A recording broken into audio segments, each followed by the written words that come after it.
All right, well, we'll go ahead and get started. It's terrific to be together. We had to cancel the December meeting because, to be honest with you, my planning and looking over the year in advance, I put that there. And we'd had an assessment directors meeting the previous December, but as the dates change, then it changes the vacation schedules for schools. So that's on me, and I apologize. We'll look closer at what it looks like for next year. But I think next year will probably be similar. If we do it on the third week, we'd probably have to cancel it. So we'll probably have to look at the second week in December next week. Good to be together. Got up on the screen our learning intentions and success criteria. So I'll just let you look at that as we get ready to start.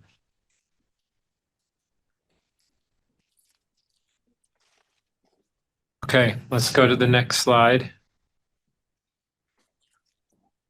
So for Christmas, I was given the book David and Goliath. My kids, now that I have adult children, they create a Google form and a Google Doc, and they want everybody to put in their ideas for their Christmas wish list. And I'd put a couple of books on my list, and this is one of the books they gave me. And I'm not a avid reader. I don't cut out big chunks of time to read, but I did get sick during the Christmas break, which then that's probably when I read the most because I don't feel like I can do anything else. And so I was able to read this book, and this quote comes from that book, and it caught my attention, particularly because discussions that sometimes happen in board meetings, not just state board of education meetings, but I would expect local boards or in communities around inclusion, around class size. There can be other issues that come up where sometimes it's this odd paradox where we start to view other kids in the classroom as liabilities to my own child's experience in the classroom rather than an asset. And I assume there's probably many of us at this meeting today that have read this book. Where this quote comes from is he's making the case that class size is helpful to a point, but then a certain threshold where your class size gets below a certain level, and that's not defined in the book, but he interviews lots of teachers who start to say that if they don't have X number of kids, they don't have as good of experience, and they don't believe their kids do as well because they don't have community to be part of.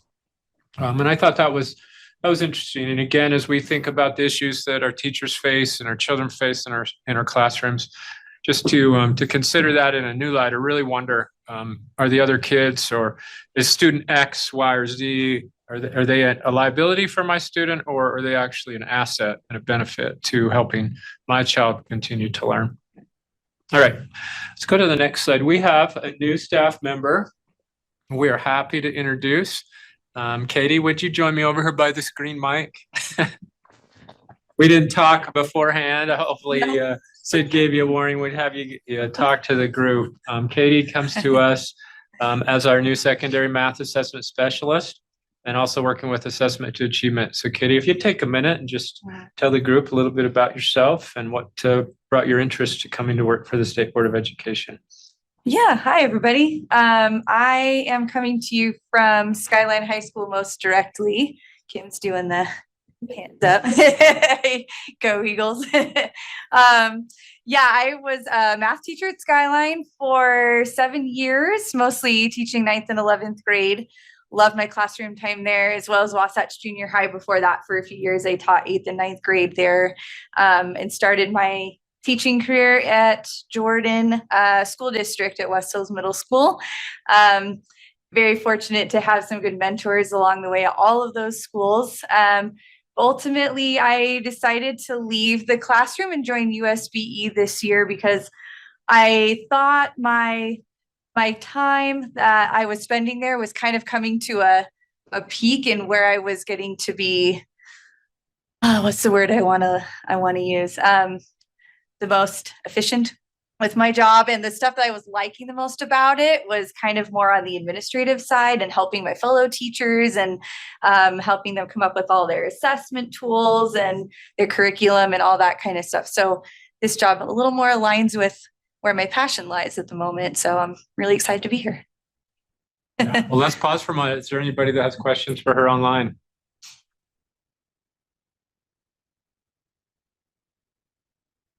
Katie, we are so grateful. Thank you. And we're so grateful to have you join our team. Thank you so much. Glad to be here. All right. I usually will spend a little bit of time reviewing what the Board of Education has done. We were able to get through committee and then most recently through the full board updates to the alternative language services for Utah students. There were some small non-technical changes made to the rule, but the gist of why we brought this back to the board for update is related to the audit that we had on assessment this last fall. It highlighted there was some discrepancies in what this rule stated and what our ESSA plan stated. So that's been resolved, and we're hopeful that we'll continue to work to make improvements to the supports that we provide for our English language students. We have coming up some additional work. 406 is the early learning program benchmark assessments. This is probably of particular interest to our assessment community because it has to do with the reading. There's a component of the amendment related to the reading on grade level. And then also the literacy directors have particular interest in curriculum directors around the requirements for curriculum related to early literacy that are part of the bill, the big comprehensive bill that was passed a couple of years ago. That was discussed in committee and it's last month, and it'll go before the full board in February. So again, if there are any of you who are interested in following that or commenting on that, feel free to join the public comment for the upcoming board meeting. You probably need to get that in early. The R277328 equity, I'll call it, I don't remember what the official name of that rule is. That got deferred to February. And we had a maximum number of community comments on that. And I assume that will happen again in February. So if you're interested in that, make sure and communicate with board's administrative assistant early to get on the sign up. We'll keep you posted as we continue to move forward with that. We don't have anything scheduled assessment related on committee coming up in February. We do still have some things on the next slide that'll just remind everybody what we're working for going forward. We have the benchmark reading contract. The last time we were together in a meeting, this RFP was under protest, and so we weren't able to speak to it. I think everybody knows now, though, that Acadience was selected as the vendor for that contract, and our board will consider that contract in an upcoming meeting. We don't know if that'll meet the deadline to get before the board in February or not. We also have 404, our testing plan. We'll spend some time in today's meeting talking about potential language changes to the standard test administration testing ethics policy related to two-proctor requirement that again is originated through the audit discussed previously in this meeting. And then Utah Compose, their contract is actually scheduled to expire in March of 2024. We're the very final stages of renewing that contract. Has a option to extend year by year up to additional 5 years. And so I know that's back in that vendor's hands right now. As soon as they return it to us, we'll get that before our board in the February meeting. So I probably could have put that up further, but when I prepared the slides, I wasn't confident yet, but I have pretty high confidence that I'll get before them. So those of you who are using, your teachers are using Utah Compose, we do not expect any kind of interruption to services. So we don't need to raise any alarm. I just wanted you to be aware, try to be fully transparent on what we're working on. This month, next week, actually, we have our Assessment Accountability Policy Advisory Committee. Should give a congratulations to Ben Jamison, who was appointed at this most recent board meeting to represent the assessment directors specific to the Utah Association of Assessment Directors. And so congratulations, Ben, on that. And we look forward to working with you in the committee. They'll be discussing the two-proctor requirement language. So the discussion we have today and the feedback we gather from you today we will synthesize that and take it to the Assessment Accountability Policy Advisory Committee next week. And then once we've completed that, we'll be prepared to start working with our policy team and advance some potential rule changes related to 404 as well as the testing ethics policy. Our Science of Reading panel, we met back in September, and they requested that we conduct a study to determine the feasibility or the viability of using Acadience to provide predictive scores for third grade ELA. And they were specific to not just third grade ELA RISE test, but the comprehension component of that. So we're furthering, now that the The vendor has been selected, and we're in the final stages of that process. We're moving forward with designing this study, and then we'll go to RFP and enlist the help of some expertise to conduct that with us. We'll talk about the waiver response to our the waiver that was submitted last fall around accountability, our ESSA waiver, a response that came back as being denied. That wasn't surprising to those of us who work in assessment accountability, but we'll go through that with the Accountability Policy Advisory Committee. And that was driven by, I think it was House Bill 257 last year, required the state board to submit that waiver request.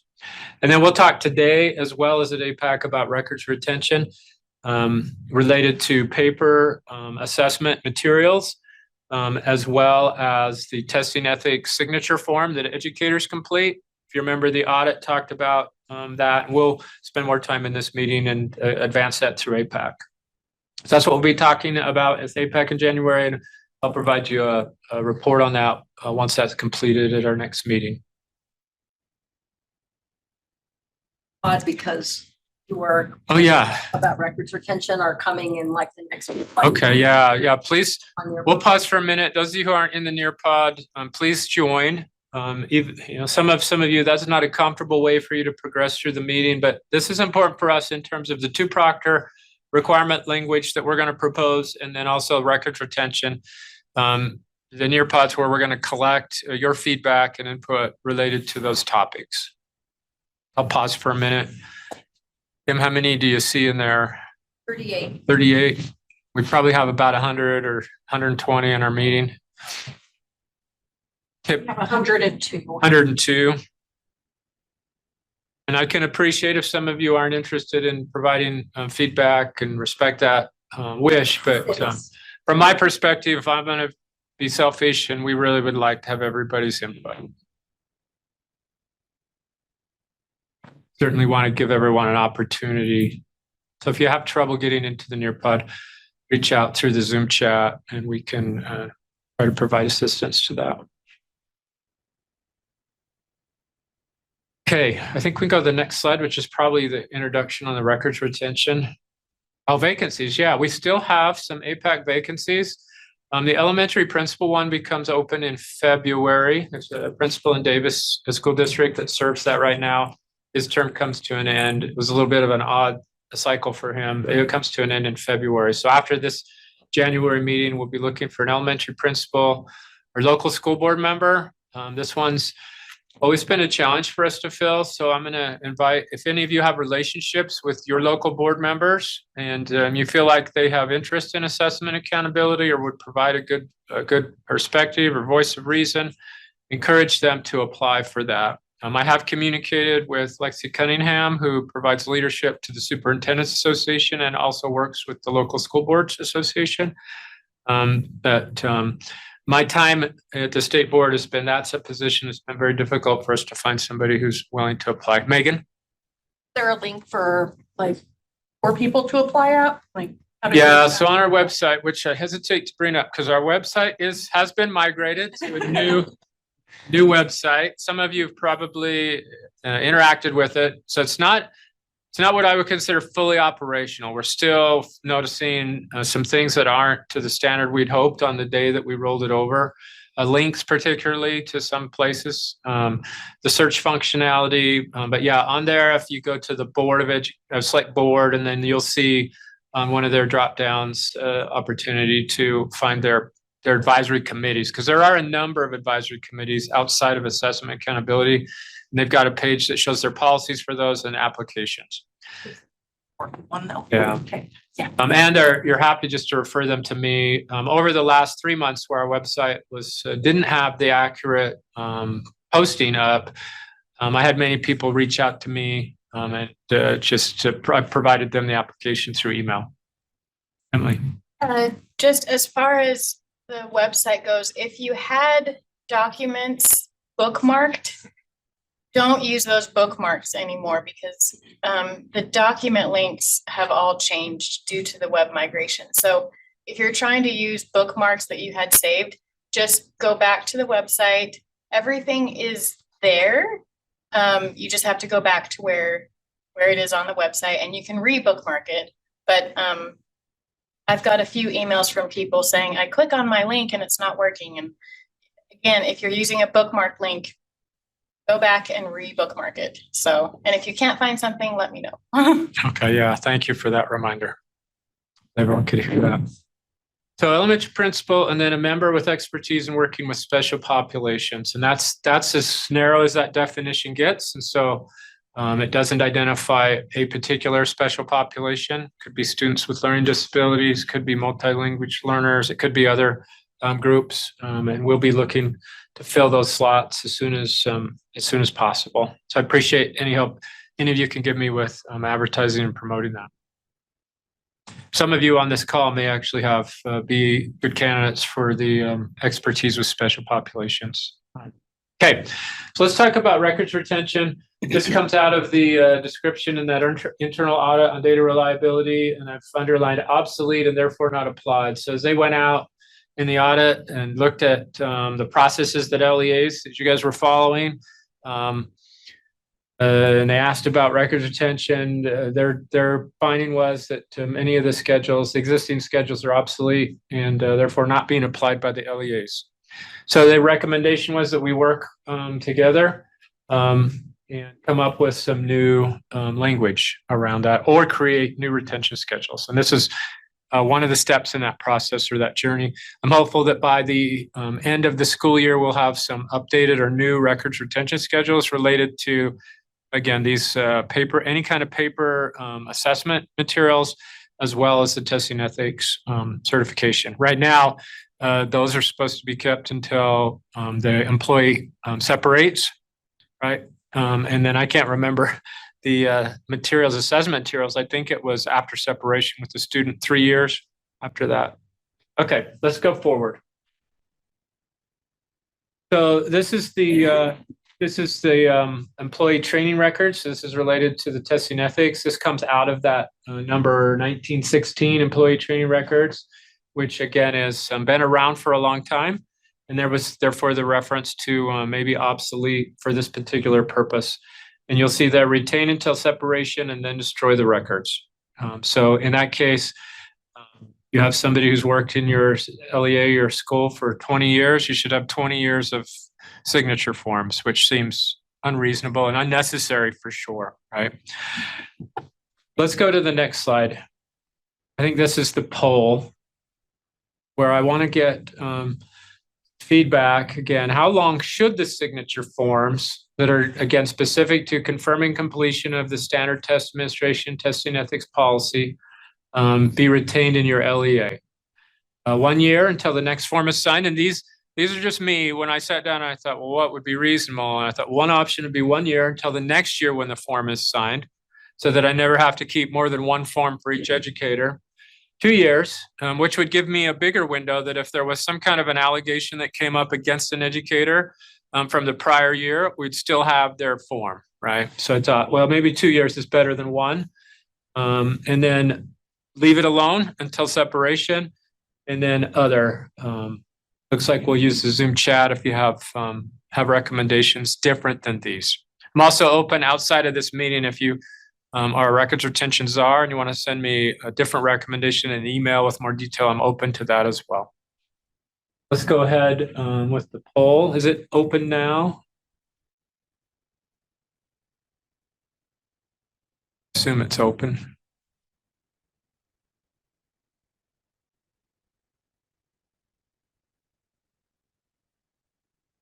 There's 72 people online right now.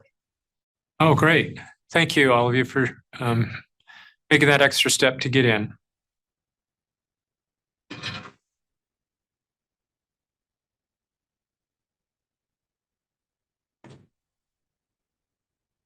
How many responses we've had to the poll?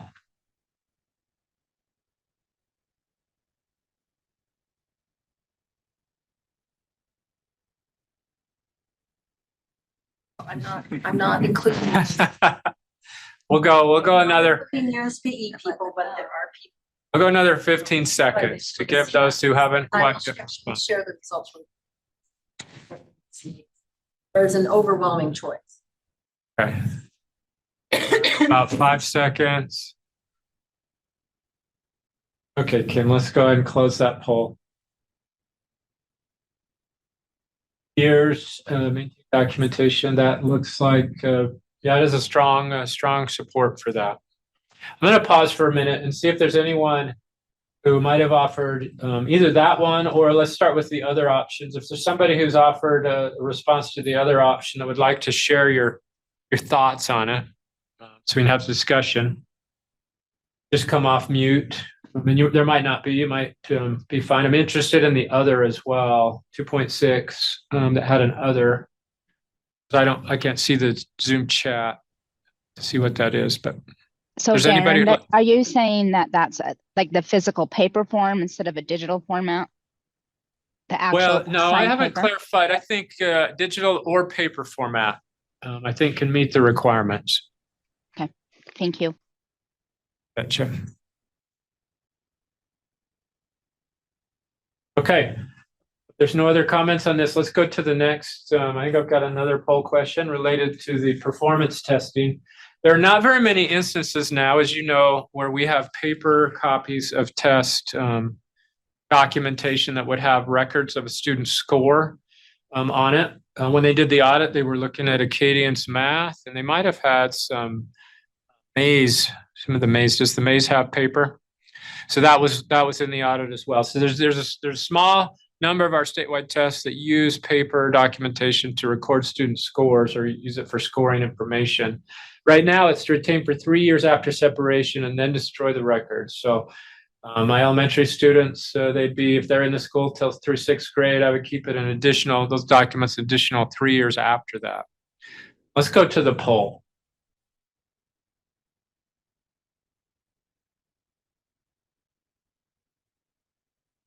And then just please respond to the suggested retention policies for completed paper-based state assessment scoring materials. So that's not really clearly defined in the way that I've said that. And that's partly because I don't know that I know all of the potential tools, because we can have students with accommodations that need some kind of paper documentation related to the scoring. So it's left open or vague on purpose.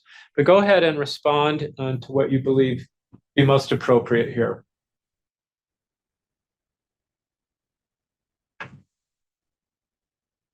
Kim, just let us know when you think we're getting close to 73? Up to 83. Oh, 83. Yeah. Awesome. I realized we were serious about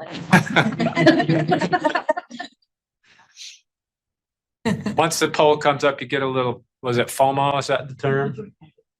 You know? And just a quick note, there are some people trying to put their votes in the chat and we're not recording those. So we can record if you put other and you want to explain why, but we're not recording A through D through the chat. Yeah, we'll advance the data that we get through the Nearpod to our assessment accountability policy. And likely when it goes before the board, because these will be policy changes, the records retention, not so much. That goes through state records. But on the 2-proctor that we'll talk about, that'll go through the board. And this data that we collect from you will be used to help support the recommendations that we've. Okay, let's go to the results. This one's a little more split. It's fun for somebody who's trying to write a recommended new. Let's start with this. Let's hear somebody who selected 2 years that would be willing to talk about why that was your vote. You just come off mute. Share with the group. If you selected 2 years, if you'd be willing to share with us what caused you to select that over the other options. I can call on you because I can see all your names. Well, I think there's 2 discussion questions. in the Oh, are chat. there? Okay. Asking about how long can a parent take to file a complaint? What's the window for liability? That is. Yeah. I don't know that I have good answers for either of those. So parent complaints we know can come in at all times. And I think I got one this year for someone who had left the school system in the 90s, like 95. It surfaced all the way to the state board. I'm looking for some kind of record. Theirs though was their high school diploma that they claimed the school had lost. Individual testing records. I don't have experience with a parent requesting those other than things like the ACT, right? Which those are stored already permanently. So these are, this would be, again, if we had like the Acadians math, the score itself is retained beyond this. This is just referencing the paper documents where the teacher might have done the scoring. The score is transferred to a digital platform in almost all cases. And then the auditors, what they noticed was, hey, we can't validate, there's too many paper documents missing. We can't validate whether the teacher made any errors in entering the data, transferring the data from the scoring into the electronic platform for the permanent storage. What was the other one? The liability? Well, and when we advance a recommendation to state records, they'll be the final say in whether we're doing something that they think is outside of best practices. A couple of the comments are if it's digitized, then it's not as big a deal to keep the paper record. And I think all of them that are paper, other than maybe. Hello. So I originally thought 1 year would be enough because we have had teachers who have accidentally changed scores when they thought they were doing progress monitoring. They entered it in the benchmark and then we went back and took those papers and re-entered it correctly. So I have had that happen. So originally I was thinking just 1 year, but then I changed my mind to 2 years, like just in case there's something extreme. That's my opinion. Okay, thank you for sharing that. Anybody else like to share your rationale for your decision on your vote, whichever one it was? I guess I'll chime in. Yeah, because for me, it really comes down to, because our real reason to keep the paper beyond a year is that liability question.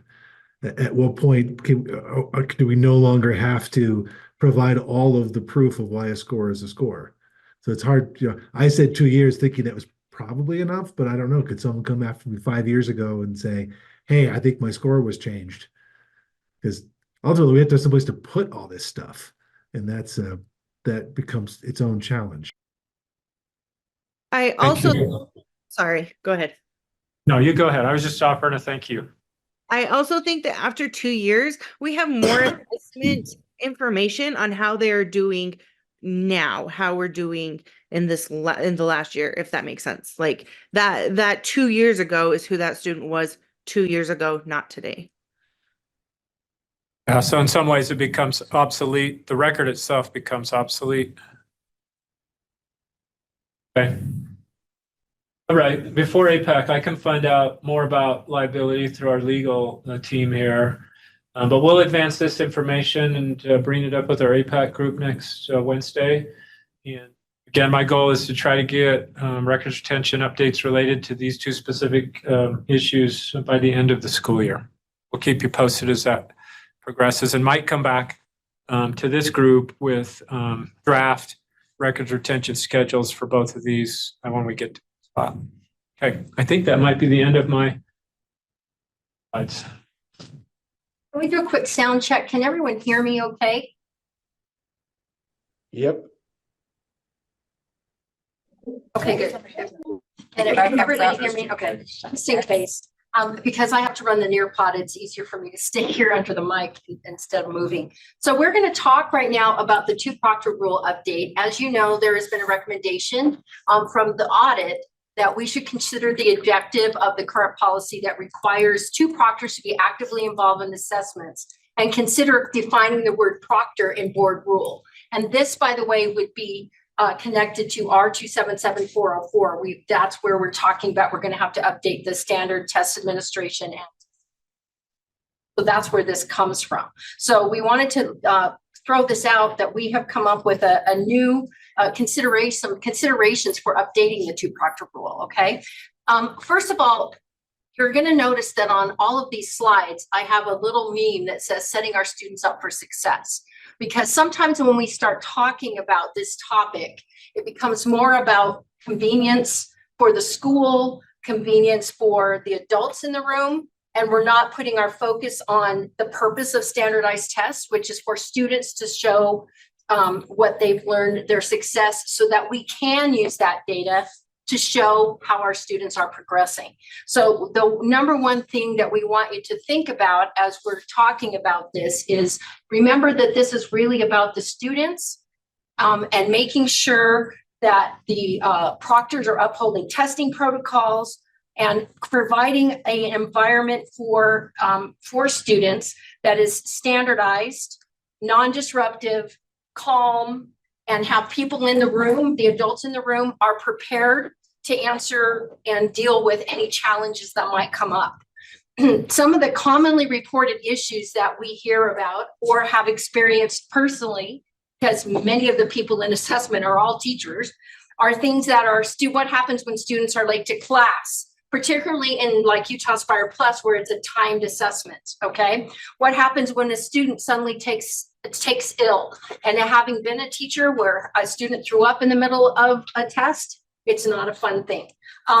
Individual computer issues. Remember that most of our widespread computer issues affect everyone. Testing just stops. It's already disrupted. But there are individual student issues that students can have, and it can be more than one student in a room. It may be 3 or 4. So what happens when their computers start not malfunctioning or not working correctly? That adult then has to deal with that as well as try to monitor what's going on in the class.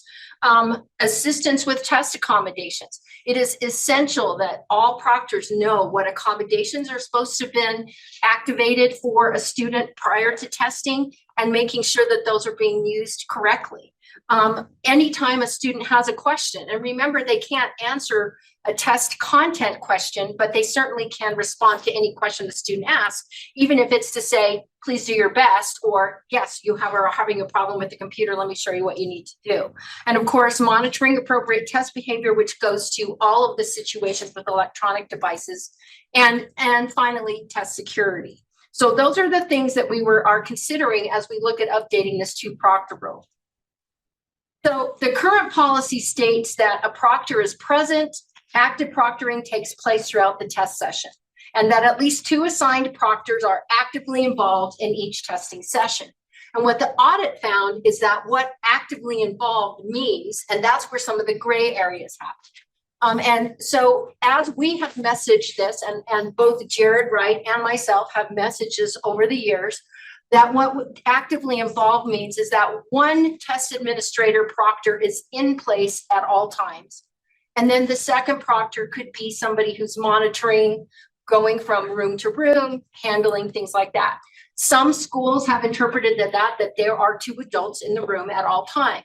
And that's where some of the questions have come up. And that's what we're hoping to clarify with updating this rule. So this is our recommended draft policy change. Remember, this is a draft. This is not final.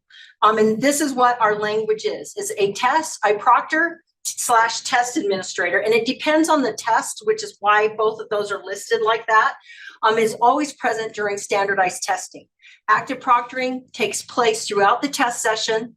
Active proctoring means the test administrator circulates throughout the room to ensure students are working independently and recording their responses to test questions, assisting students with technology-related questions, and helping maintain a quiet testing environment. A second roving proctor is actively overseeing multiple testing rooms and sessions to support the in-room active proctor test administrator with student emergencies, providing test administration guidance, or reporting technical issues to minimize testing disruption for all students. So that's kind of what we're doing. We also have defined what an active proctor does. An active proctor is present and has primary responsibility for the administration of a state assessment for a defined class or group of students throughout the test session. And number 2, a roving proctor supports the needs of 1 or more active proctors to ensure both expected and unexpected contingencies are addressed without disrupting the standardized assessment experience. Okay? And we feel like this clarifies kind of what happens. You notice that nowhere in this rule does it say you can't have 2 adults present, because when we brought this up in November, there were there were many different opinions about this. We have some schools who really like having 2 adults in the room in every single testing session at all times. It's required for the ACT. And we're using the term roving proctor to try to build some consistency because ACT calls them roving proctors. And so we decided to keep that same language. So people just are kind of familiar with it. That word isn't locked in stone, but that's what we did. And active proctor could also be added as active proctor / test administrator. It's the person, the adult who is monitoring the active test in the room. Fine. All of this is applicable to in-person testing. Remote summative testing has totally different rules, and 2 proctors are required due to the requirements of the test platform. Okay, so this is only dealing with specifically any in-person kind of testing. Okay, so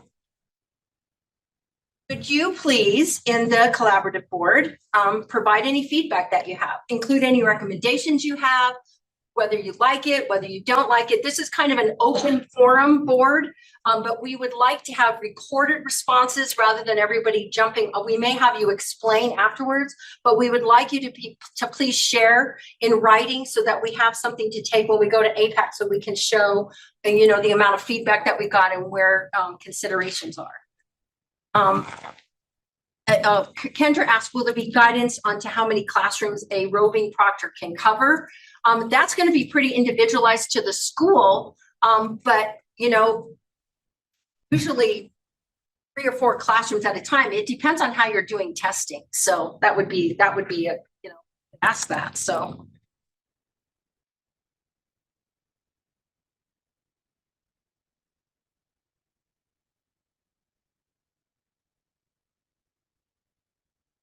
The key here is that, remember, the purpose of this is to maintain a calm, positive, standardized assessment experience for students, okay? So it's not about how many classrooms. That may have to be locally determined based on the number of students in a class. The ACT requires 1 proctor for every 30 students, no matter what, plus an additional person in a room. So their limit is 1 to 30. We haven't set a limit on classroom number, but that would be part of that thing. So.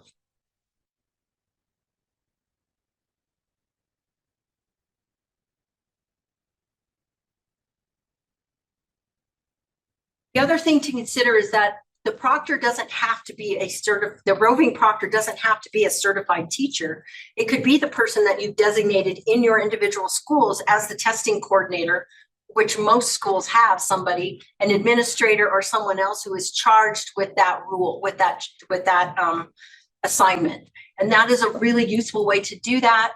And the other thing you wanted to consider with this is also makeup testing, because where we're seeing the most issues with WIDA plagiarism, with the use of electronic devices, with students not receiving correct communications, is because when students are doing makeup testing, people are putting students in the hall, they're sending them to the library while classes are present in the library to try to do testing, and they're not provided with the same level of a quiet environment or support that students who are completing tests on the actual testing during the actual testing session. So if that helps anybody in what you're responding to, that, you know, that.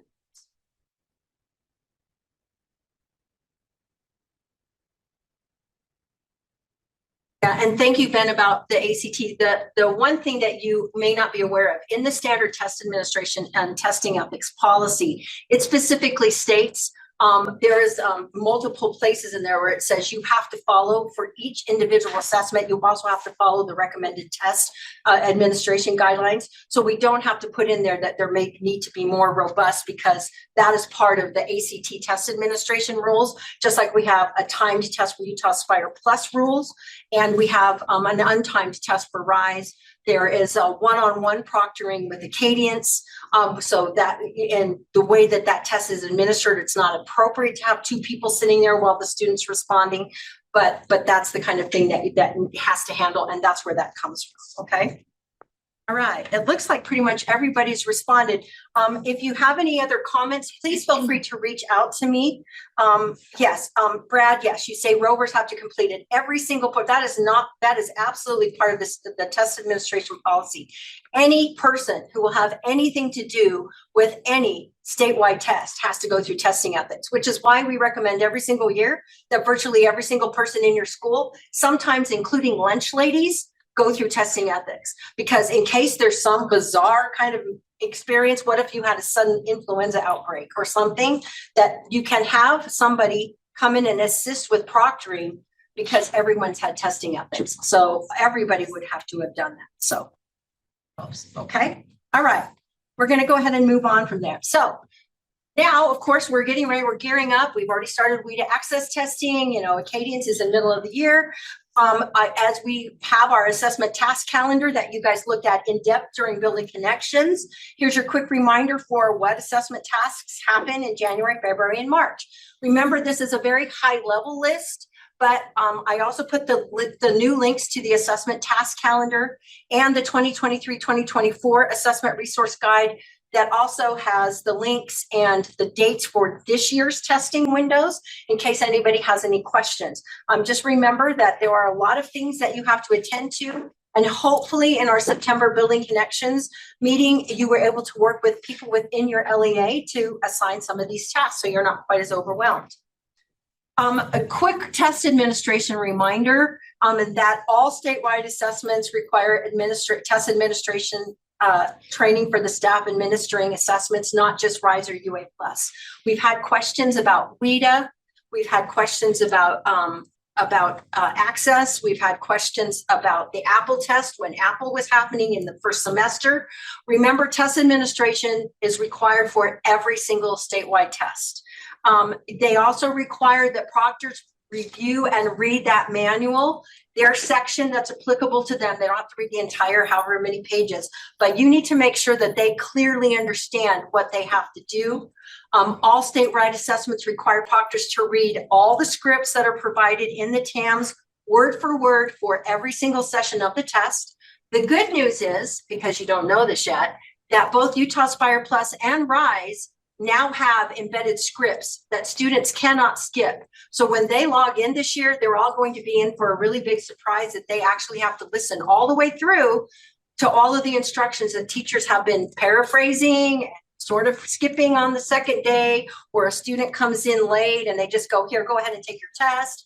That standardized assessment is going to be happening. So it lessens the amount of times we have to say following assessment observations, please read the test administration manual scripts word for word.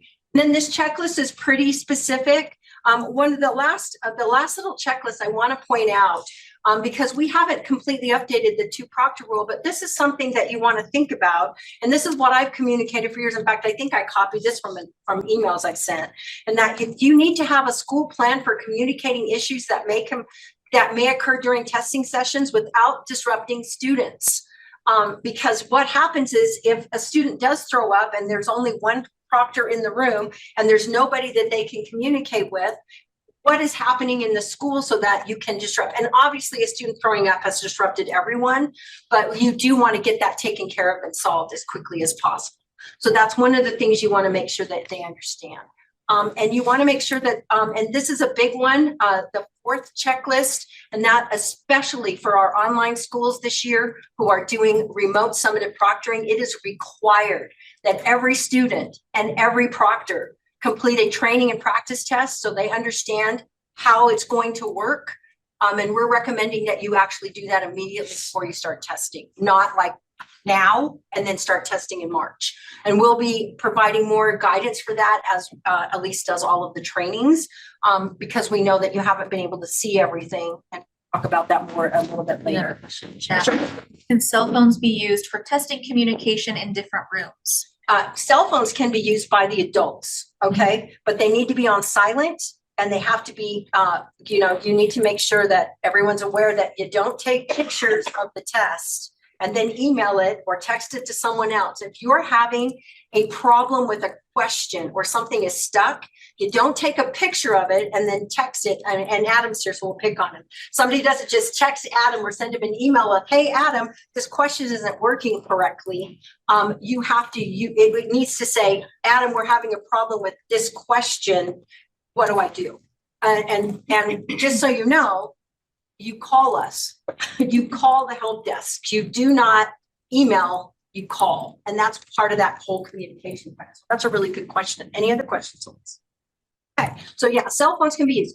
The ACT training is really strict about don't use a cell phone for your timings because they're worried about clocks being inaccurate. They don't like using clocks. They want you to use actual timers or a watch, but you know, it depends on what age you are. Many people don't even have those anymore. So we'll see. But that's one of the things. Quick reminder, we are going to be doing assessment observations this year. This year we're doing the SESC region, and including all the charter schools in that region. That means we're doing Emory, Carbon, Grand, and San Juan. Moab Charter School, Pinnacle Academy, all the online schools that are administering remote summative assessments. We're going to be coming and observing you during active testing to be there to make sure if there's problems that we can fix. Remember, we are not monitoring, we're observing to try to provide support. The reason I can't give you the dates yet is because of the distance that we're traveling this year. We are going to give you when we can come, and we're hoping that you can provide us with schools that we can come observe during that time. And because of our Acadians trainings, we won't be able to give you those dates until February 15th. So just be aware, if you're in SESC, online summative, and there may be some additional schools who we've received some issue, you know, that we've had some reports that we may need to, they're in addition to that plan. I've also provided the link to the assessment observation plan if anybody has any questions. And you're welcome. It says this is the official online posted 2024-2025 Assessment Director Resource Guide. All of the testing dates for next year are already posted and ready for you to start using as you plan your calendar. Next month, in our assessment directors meeting, we will be sharing all of our fall assessment training dates, our MIDAS registration information, all of that. Trying to get everything set right now while we're in the middle of reconstruction in our building. We're doing construction in our buildings and other things. We couldn't get that ready, but last year we gave it to you in February. You'll get it again in February, so you're aware. That will include new assessment directors meeting, when we're probably going to schedule our next building connections meeting, at least as far as my meetings are gone. Of course, the assessment director calendar, I think, is already posted for next year. And then Elisa's trainings, Teresa's trainings, any of the other ones we have, ACT, Apple, everything else. So real quick reminder, as we get closer, we are seeing more and more alert papers. Remember that you are expected to respond within 48 hours, and that means that the school has notified parents within 48 hours. Understanding, of course, that sometimes like we got one right in the middle of Christmas, right at the beginning of Christmas break, and some people were out, that there are occasionally problems that we have with that. But remember that please, please, please respond back to our alert papers. We will see alert papers in WIDA access tests, RISE, Utah Aspire Plus, and we saw them this year with Apple as well. So if you have any questions about that, please reach out to me because I'm happy to help you. And that is all. You're up, Marie.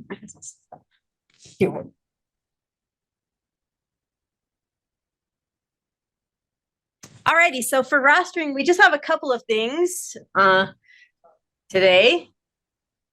Go to the next slide. All right, so our pre-ID files are in for WIDA and ACT. From now on, everything is done by LEAs manually. In ACT, the transfer students tool is not working right now. So you can just go ahead and manually drop any students that have transferred out and manually add any students who have transferred in since we did the first pre-ID file. We'll let you know when that transfer tool is fixed. Otherwise, it's all manual for you now. WIDA, we had our second pre-ID file that uploaded last week, the week before last. it's all been a blur. That pre-ID file just identified new students since our last pre-ID file and transfers that happened in the window. Transfer students, it created a new record in the new school. So there may be students with 2 records. If a student has transferred out from your school or district and they've gone somewhere else, just ignore. They'll still have a record. Just ignore it. We will fix it all on the back end once testing is over. If you have any students who shouldn't be in there because they are fluent now and they don't need testing, just ignore them. We'll take care of them. We did have a few slip through with the first pre-ID file that shouldn't have been in there because they met the requirements to be excused from WIDA testing. But if you see any in there, just ignore them. We'll take care of it at the end.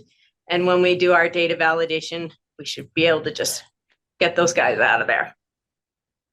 Other than that, rostering changes, you can contact Megan Lopez for WIDA testing, Scott Ross-Kelly for ACT, and me. I can help you with any sort of rostering issues as well.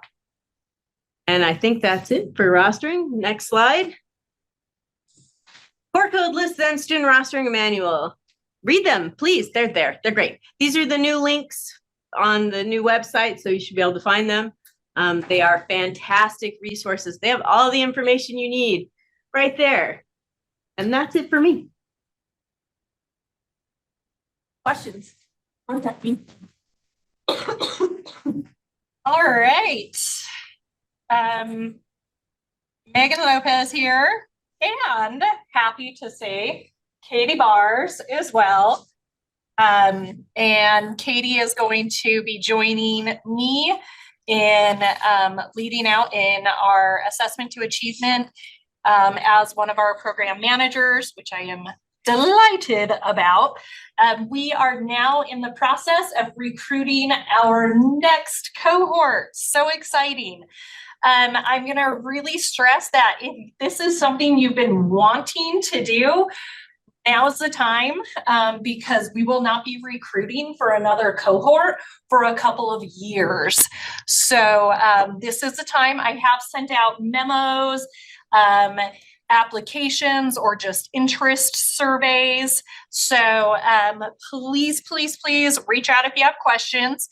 I'm not going to go through all the details on our slides, but as you know, assessment to achievement, otherwise known as A to A, is really focused on improving school practices when it comes to collaboration, data usage, and evidence-based instructional strategies in the classroom to create positive student outcomes and impact the school in order to have growth for our students.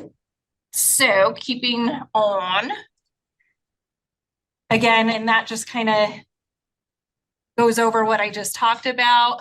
One thing that I will say is our data usage, again, very much driven. We are the assessment department after all, driven by data, but it's not just student level data that we want our schools to be using to inform their practices. We also want them to be using implementation data. So reflecting on their own practices, their own collaborative practices, their own instructional practices, and even their own data usage within their schools and on their teams. So, a couple of just overview highlights. It is a 4-year project that you would be engaging in with your school. It is fully funded. So you should not have to spend any money. And unless you're like wanting to go way above and beyond what we can afford, but otherwise it should be fully funded for you if you participate. It's all centered around a common learning challenge, otherwise known as like your school goal. What is it that you want to achieve? It is open to any school, But I say that, I feel like there should be an asterisk there. The only schools that we find it's a little hard to work with in this program are schools that are CSI, because they're already working with potentially the same vendor on very similar things, and we just don't want to step on another program's toes. But even if you're TSI, please apply. CSI is basically the only challenge, but otherwise it's a volunteer. You don't have to. It's a great opportunity for us to come in and support your school. We don't have to do monitoring or compliance or anything like that, which we love as USB specialists. So we just get to come in and support you in making the changes you want in your school. This is kind of what you could expect year to year. It is a gradual release program, but we do start in the summer. We already have our summer dates somewhat nailed down. It will be, oh no, now I'm forgetting. June. Everyone's getting their calendars out. Save Megan. That's my lifeline. I'm phoning a friend. The week of June 24th. I'm looking blankly. It might be. Everyone's just laughing at me. The what? The June 10th through the 14th. Okay, 10th through the 14th. Sometime during that week. The summer session is a 2 to 3 day commitment. Again, fully funded. If you have to travel, we'll put you up in a hotel approved by the state. They're decent hotels. They're decent. They're decent. I hear you get water bottles sometimes. And then we will meet again 3 times during the school year. We provide subs, travel, all that kind of stuff. And then between those school year professional learning sessions, we come to you to do school site visits to help you with implementing your action plans that you create and all the changes you want to make in your school. So that's kind of the year to year. We have seen a lot of success. Sorry, that slide got a little wonky, but we've seen a lot of success. We've already, our cohort naming has gotten weird, but we are actually now recruiting our 6th cohort, which is amazing. And we've worked with over 100 schools at this point. We've worked with just a plethora of districts, LEAs, charters that have affected countless students. If this is something that your school has participated in the past, in the first cohorts, it has evolved and changed a ton. So you are always welcome to apply again and re-engage. We know that schools have staff turnover and things change over time, and sometimes you just need a refresher on those practices. So again, it's open to anyone. Just more snapshot on just the great positive outcomes we have seen. We do partner with the University of Utah's Education Policy Center that does a lot of our data analysis on the program's effectiveness. And again, let me reiterate, fully funded, fully funded. So it should not cost you anything.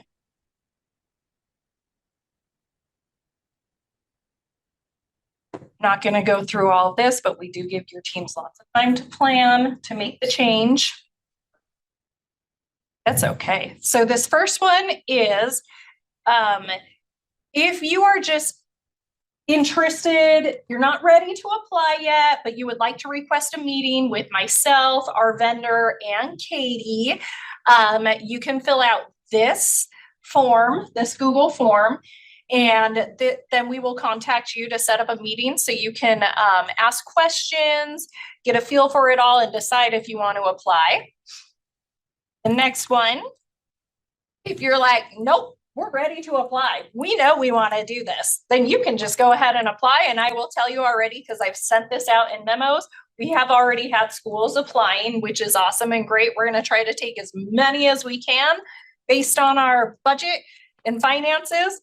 It is not a first come, first serve basis. If we have a ton apply, we're going to try to, we do use a rubric to decide like how schools will be selected to participate.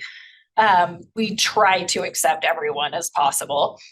So here's the link for the application. And of course, if you have any questions, just want to reach out, chat about it.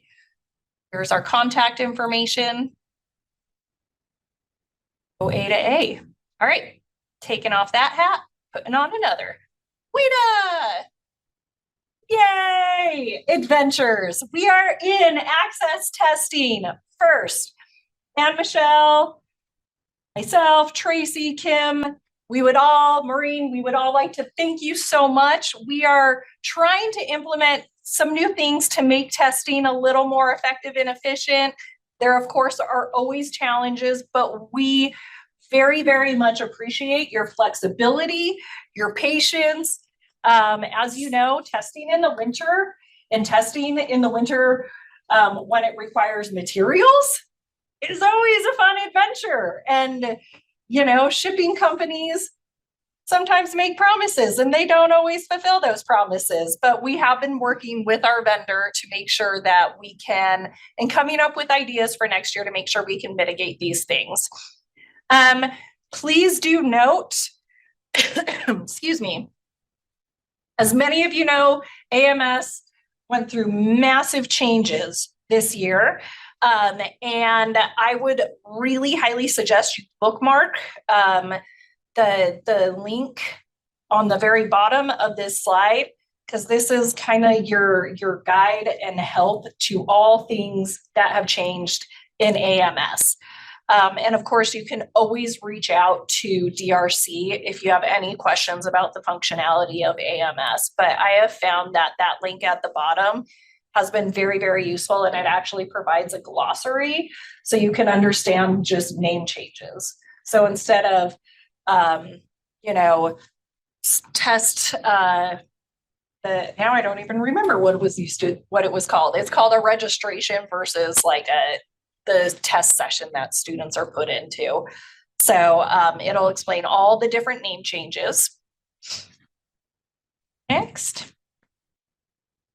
And then WIDA will be holding a free webinar for test coordinators for monitoring test completion, making sure that they know what they're doing in AMS, to make sure that all students are being tested and completed and tests are closed out. So they'll be holding a monitoring completion webinar, and that will be next week. And so where are we at? We are in our testing window. If you need any materials for any students, please make sure that you're ordering those in AMS under the additional materials tab. If you just go to materials order, you won't be able to order it. It has to be under additional materials tab. Ordering those materials, if you have any students that need them, that goes almost till the end of testing. And of course, if you get any new students, you can put them in to AMS to have them be tested. So that's anything that happened after what day was it? The 5th? I believe it ended up being the 8th. So any students that came after the 8th, you would have to put in manually. Maureen did mention if there are students in there that don't need to be tested, they've left your school, just ignore them completely. Don't mark anything, just pretend that they are not there. We will remove them after testing closes. So just, you see that name, just ignore it, just pretend it's not there.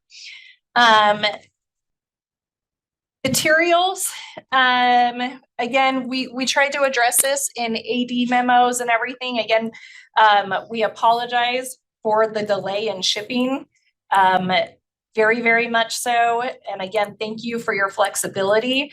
One thing to consider for next year, we're gonna play around with dates and everything for next year to make things a little easier. But when you're planning out your testing schedule, if you plan your upper grades, since we are online, from fourth grade on up, you can start your testing day one and not need one thing shipped to you, because the script and the test administration manual is all available in the WIDA secure portal. So if you start with your testing plans for Access with those grades, you won't have to be dependent on the shipping companies adhering to what they've promised, essentially, right? So just food for thought for next year. And then you've also seen this tossed out there. There is the administrator script. Please, we've sent that out a lot. It's very specific. It's clarification for the writing domain. If you have any questions, please contact myself, Tracy, or Ann Michelle when it comes to the just alternate access test administrator script with additional clarification. As soon as your grades 1 through 3 finish their writing, please, you can ship those back separately. You don't need to wait.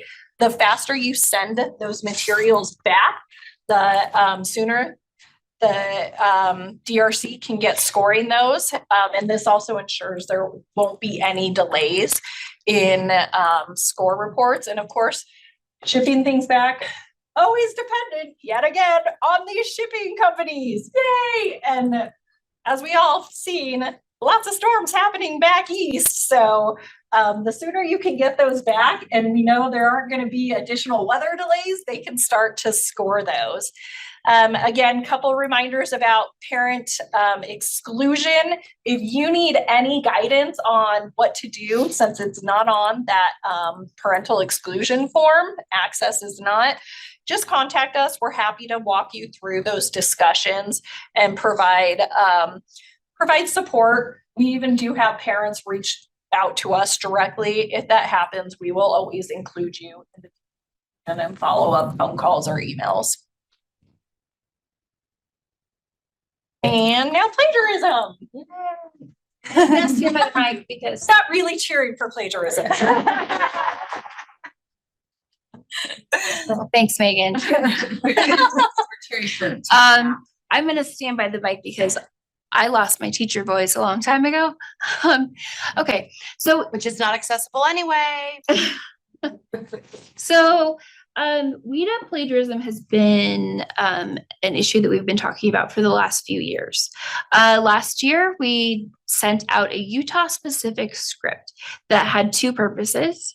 One was we have heard a lot of feedback that kids didn't understand why they were taking the test. And second, to clarify the use of personal devices. This year, there is no Utah-specific script because we have worked with the WIDA consortium on the assessment development committees. I'm on the psychometrics committee to get this embedded in the WIDA test administration script. So this is what is currently in the script for this year that says you're going to be taking a test in English. Some things might be easy, some things might be hard. That phrase gave me flashbacks to giving the whisk. But importantly, during testing, you can only use your computer, tablet, or Chromebook. That's referencing the device that they are taking the test on.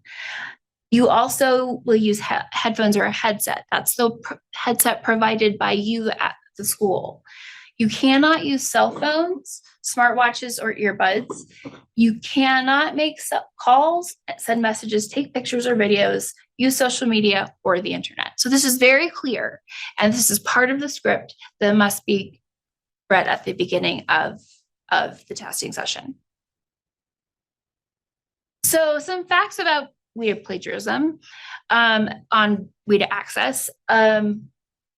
WIDA Access is a standardized test. It does have standardized administration. It is heavily scaffolded, but it is just as standardized as RISE or ACT. It is very important that test administrators understand and follow standardization. plagiarism mostly occurs in the speaking domain. I know we have a lot of new ADs, so I wanted to cover some of this. It mostly happens in speaking. And when we follow up with incidents of plagiarism, what we find is that students, when confronted and asked about what happened, they most often say, yeah, I looked up the answer and it's word for word a match from a website that we can identify. It also, most plagiarism occurs during makeup testing. In 2021, Utah led the consortium in incidents of plagiarism. This is not a good contest to be winning.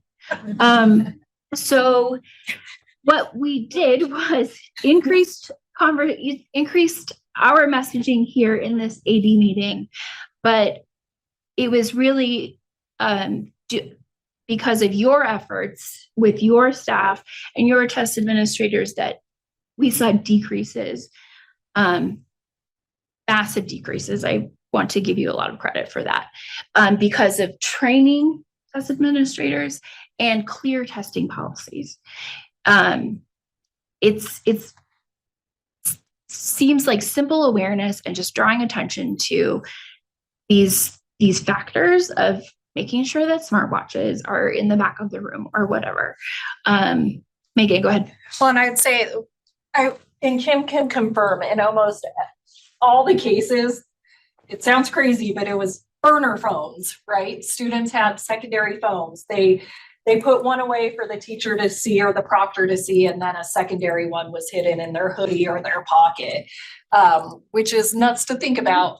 That you have multiple phones, but multiple phones were being used, right, Kim? Right, and that's where it comes down to really active proctoring. And that's what we're talking about when we were talking earlier about the fact that makeup test, it doesn't matter when the student is taking the standardized test, everyone still has to follow the same rules, and all students should be treated with the same consideration, that they're not just put in a library. We're just going to put everybody in the library and let everybody take the test. We're going to put a couple kids in the hall and let them take the test. That active proctoring is really what it is. And it is a violation of the testing ethics policy. I mean, we can't express this enough. I mean, I hate being the test police, but honestly, you can lose your teaching license for this. And I don't think that there's a lot of people who take that testing ethics policy seriously, which is why we've told you not to put it in Canvas and lump it in with the 50 hours of training videos that everybody has to watch at the beginning of the school year. Because the implications for that are very different than if you don't use the correct procedure for bloodborne pathogens. It's a totally different procedure. So, right. Last year, we saw no incidents of plagiarism at the beginning of the testing window. Toward the end, and Kim is very, very good at tracking and following up. And so if an incident of plagiarism occurs, you will know. You will be asked to follow up when you'll be sent instructions at that time. But we do ask that you follow up with the student, and it has helped us to gain insight about what training you need. So that's a little bit about plagiarism. We have a comment in the thing where somebody said that they're now seeing students with beanies with integrated headphones. Technology. Fascinating. Yeah. Cat policies were a thing at one point in time. Remember that the secure browsers block Bluetooth, but WeDa Access is not a secure browser test. No, it is. It is. Secure browser, but It's not going to block. It's not going to block Bluetooth to your phone. To your phone that might be in the back of the room. And that's why it's really important that the phones, no matter what, we'll talk about this right now, all phones, if you're putting them in pockets in front of a classroom or a teacher, they need to be turned off. Like, make sure that they don't go on airplane mode. They're off. Phones should be off during testing. And you know, the governor's trying to get rid of cell phones entirely. So it might be good practice to get them used to the fact that there may be actually 2 or 3 hours a day they can't be connected. But they need to be off. so that if they're in a backpack, and their backpack shouldn't be attached to the back of their chairs, they should be against the wall. I mean, think logically, you know, with hoodies and all of that kind of stuff, you've got to, I mean, we hate it, but really and truly, this test, more than any one, we see the most violations of testing of policies of any test we have. I do attribute this detection of plagiarism to WIDA's technology for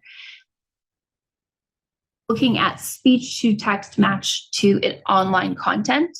And so often when they ask we've had the experience, we ask the kid, did you look at a website? And they say, no, I didn't do anything. And then we send them a website with word for word copy of what was spoken. Also, if you think about it, speaking is centrally scored by WIDA, by highly trained speaking scorers. And reading sounds a lot different than natural speech. So that also is a reason why it's picked up very often in speaking. And last year we had a student make a TikTok video. So that's an active proctor. Yeah. Just to be blunt. Or their Siri was the one talking into the test. Oh, yeah, that's happened too. Yeah. So, the thing I want to emphasize is that increased training and awareness has reduced incidents of plagiarism. Please be attentive to the end of the testing window when policy seems strict. So I have some questions here for you and for you to share your experience with each other, because like I said, this is really a credit to you, the way that we have seen the decrease in plagiarism over the last few years. Can you please just type some ideas in the collaboration board and about things you have done, ideas you have, questions you have that we can answer. While you're thinking, I'll make mention that we have had conversation about students who require a device for a medical reason, like they have a glucose monitor. Please contact us. We will work through that situation with you. We understand that that is a need, a medical need for the student. We will work with you. And generally what we do with that is the same thing we do with all testing, which is the person who has the device is the test administrator in the room. Adult has the monitor. Because most of the time students who are having that issue, so that it's not, or they have to keep it in such a way that upside down and very clearly evident to the test. Tracy and Jessica are really good at answering. And in this collaborative board, you don't just have to talk about WIDA. For those of you who are like, oh, I'm not really sure. What are you doing to manage student devices now?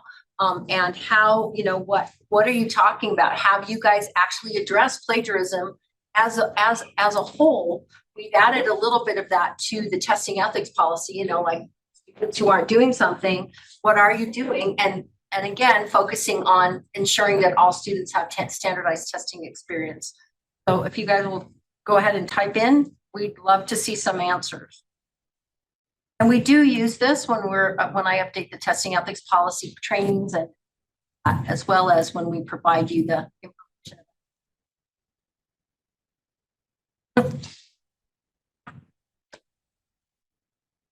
And there are 87 of you in, so somebody should be typing something somewhere.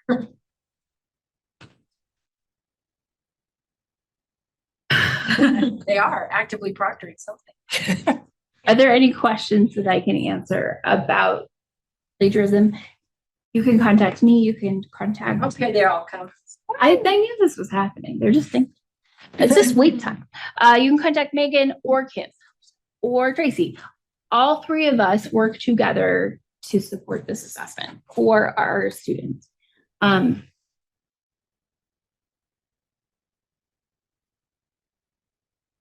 Like there are some sneaky high school students out there. Yes, there are. And that's where some of this, it's really hard.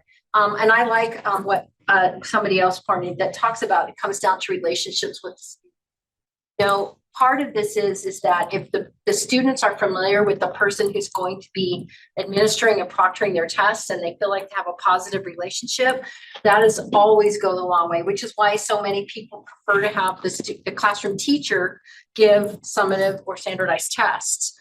The same thing can kind of happen with our WIDA access test. It's not exactly the same, but taking kids' backpacks and doing some of that. So that helps a lot. It is the hardest part of proctoring. It really is hard. One of the best pieces of advice I could give is in the accessibility and accommodations manual for WIDA access on, I believe it's page 4, there is a section called testing environment considerations. Those are so helpful if you have a student who sometimes has behavior issues or who needs a quiet environment. Those are that's a universal accommodation, and just brings to mind some clear ideas about considerations for the testing environment. And one thing, as you're preparing your proctors and preparing the students for testing, of course, we always say have them engage in practice in the speaking test to get used to it. It is, remind the students, this is not a content test. All the content and all the information you need is provided for you. It's how you use that information and speak about it using academic English that matters. You don't need to go find stuff anywhere in order to do the test, because it's, again, not a content test.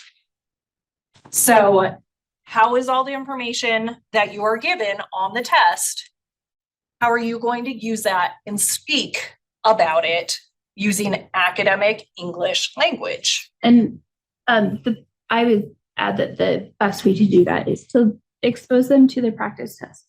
And you can do those whole group and talk about them and practice. And in fact, I highly recommend you actually do practice tests as a group. You don't necessarily have to answer every single question on the practice test, but doing it together, working together as a class, letting people ask their questions. If you see things that we are the most aware of which things may struggle a little bit with students. Those are the questions that you may want to have a discussion in your class about.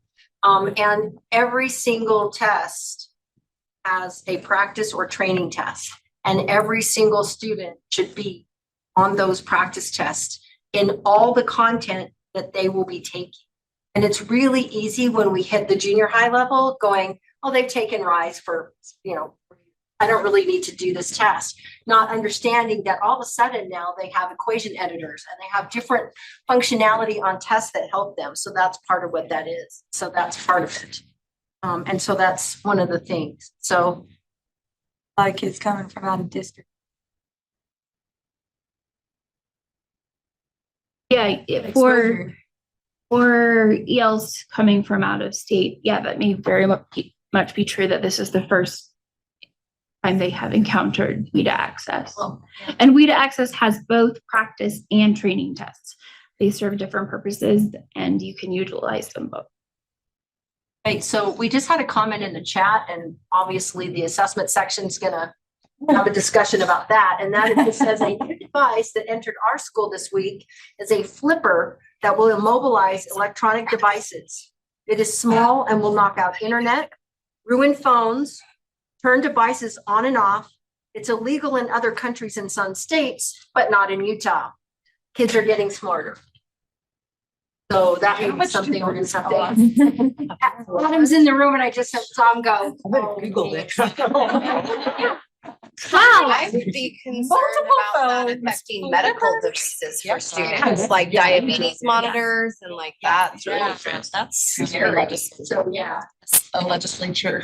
That's new information for me, so I don't have any comment at this time, but it sounds bad.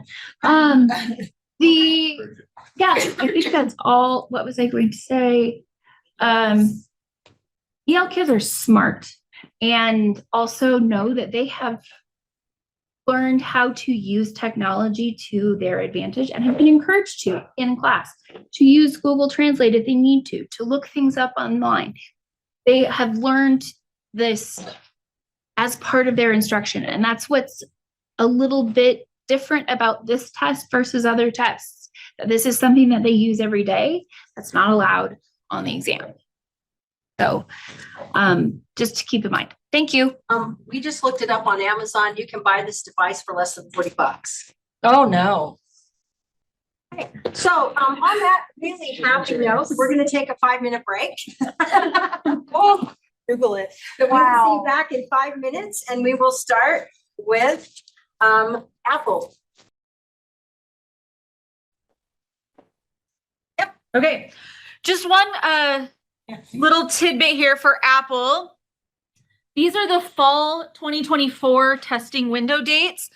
Our general window will open October 14th and close November 29th. One of the reasons that I want to draw attention to this is through talking with people this past year with administration, it was very common for users to reach out and say, yes, we're using the last week of the window. It's kind of like a makeup testing thing, which is great.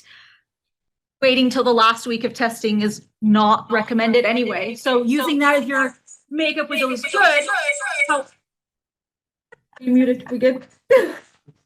However, I want to point this one out specifically because there's a calendar shift this year, thanks to our leap year, in that Thanksgiving is November 28th. So the last week of the window is one of those where you might have some spotty attendance already. So your last full week of testing is actually the week before. So kind of keep that in mind with your Apple administration this upcoming year, because I think it's going to sneak up on you with Thanksgiving falling towards the end of the window rather than the end middle-ish of the window. Okay, so just kind of plan accordingly for that. The next thing we're going to talk about a little bit for UTIPS, because I've had a lot of questions resurfacing again about the high school benchmarks. Remember that these were placed in the UTIPS program because we had transitioned from the Pearson Access Next system to Atom, and they weren't going to be available in Atom. So we posted them in UTIPS. They have been available for use in their draft form since September 1st. Your teachers can access them with the understanding that with them being in draft form, know that our content specialists are still in the process of reviewing them. I had a teacher reach out saying they had made a copy of one and then it changed and now it's different. It's because our content specialists are improving them and fixing the things. So yeah, you're going to see some changes if you're using them. Okay. Also, questions have come, can we move them to another platform?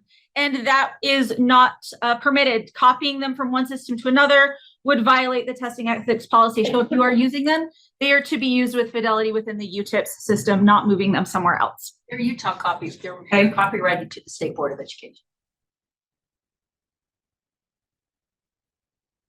And then just as a friendly reminder, as many of you are having semesters transition either last week or this week, and if you're not on semesters and you're on trimesters, that will be coming up in the next 3 to 4 weeks.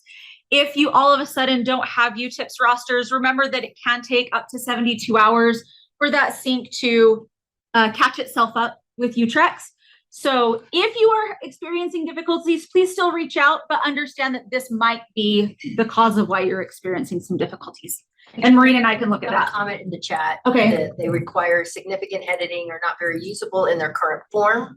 We will point out that if we had kept them, you wouldn't have had them at all this year because the new switch to Atom system, it's still not actually live for teachers yet and won't be until at any benchmarks for high school.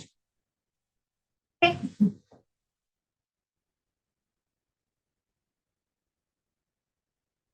Okay, for Acadians, I think the most slides I've ever had in an ATV. Go ahead. So just a quick reminder of our testing window, which we are in the middle of and getting towards the very end of. So just some reminders about those dates and making sure everything gets followed the way it's supposed to. Next. And then we do have a couple of reading and math data analysis trainings still available for teachers and for school leaders to just go through and take some time to analyze. Jared and I do this together for both math and reading because you analyze the data the same, right? The Acadian's data is very similar.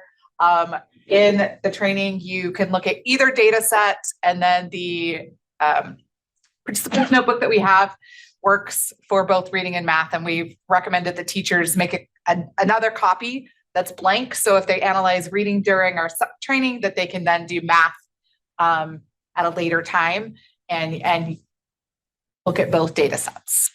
Next. So just a quick glance at progress monitoring for reading. So we are improving. So that is wonderful. You can see that last year, are above 90%. We only had 10% of schools. And this fall, when I looked, we had 23% of schools at above that 90% mark. And then the below 50%, last spring, we only had, we had 36% of schools at below 50% at rate. And this fall, when I checked, we only had 17%. So that is a significant improvement. Thank you for working with all of your schools to improve their progress monitoring practices. So I will be checking that again towards the end of March.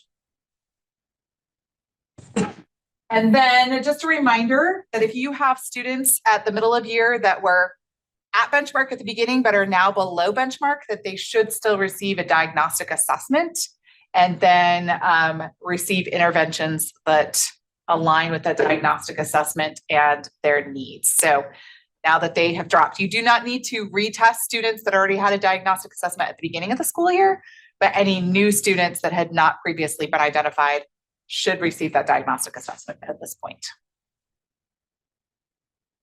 And then here is our reading data for the beginning of the year. So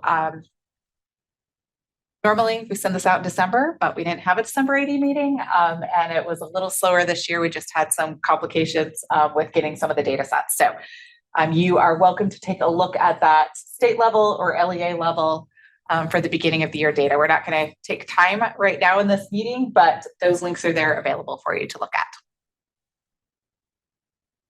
And then here's the math links as well. So, and Jared Wright is not here, else I make him stand up for like this one slide. No, I wouldn't really, but oh yeah. So yeah, that's, I was like, so as Jared mentioned, our reading RFP has been finalized. Our new vendor is Acadian. So starting in the year, next year, 24-25 school year, ALO will be the platform that everybody will be using across the state, which will simplify my job, actually. Reading assessments will still be administered online. It is an online assessment,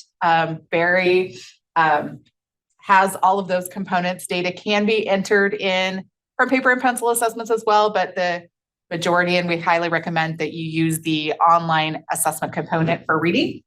And it will be available for both math and reading. So you can have your math and your reading data for Acadians on the same platform, which I think will be a really nice. Next. So just some benefits.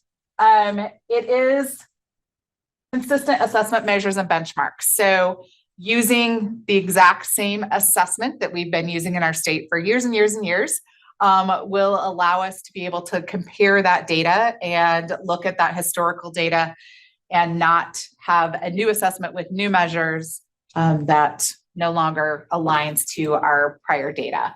Our entire state will be using the same platform, which will simplify my life for sure. I also means that you can coordinate with other people because everybody's using the same thing.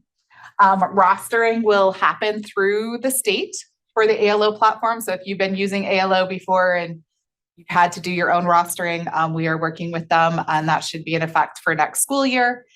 And student data will transfer. So you will no longer have a student come from a different school and be like, I don't have their records. So the student data will transfer between students. And then unless they come from out of state, we obviously don't have data, but any student that moves between schools in state, that data will transfer. Yes, Elise. There are two questions. Will historical data be able to be migrated from MClass Amplify to ALO? I think my next slide talks about that. Okay. And then does Acadience Learning have a way to upload historical data from MClass?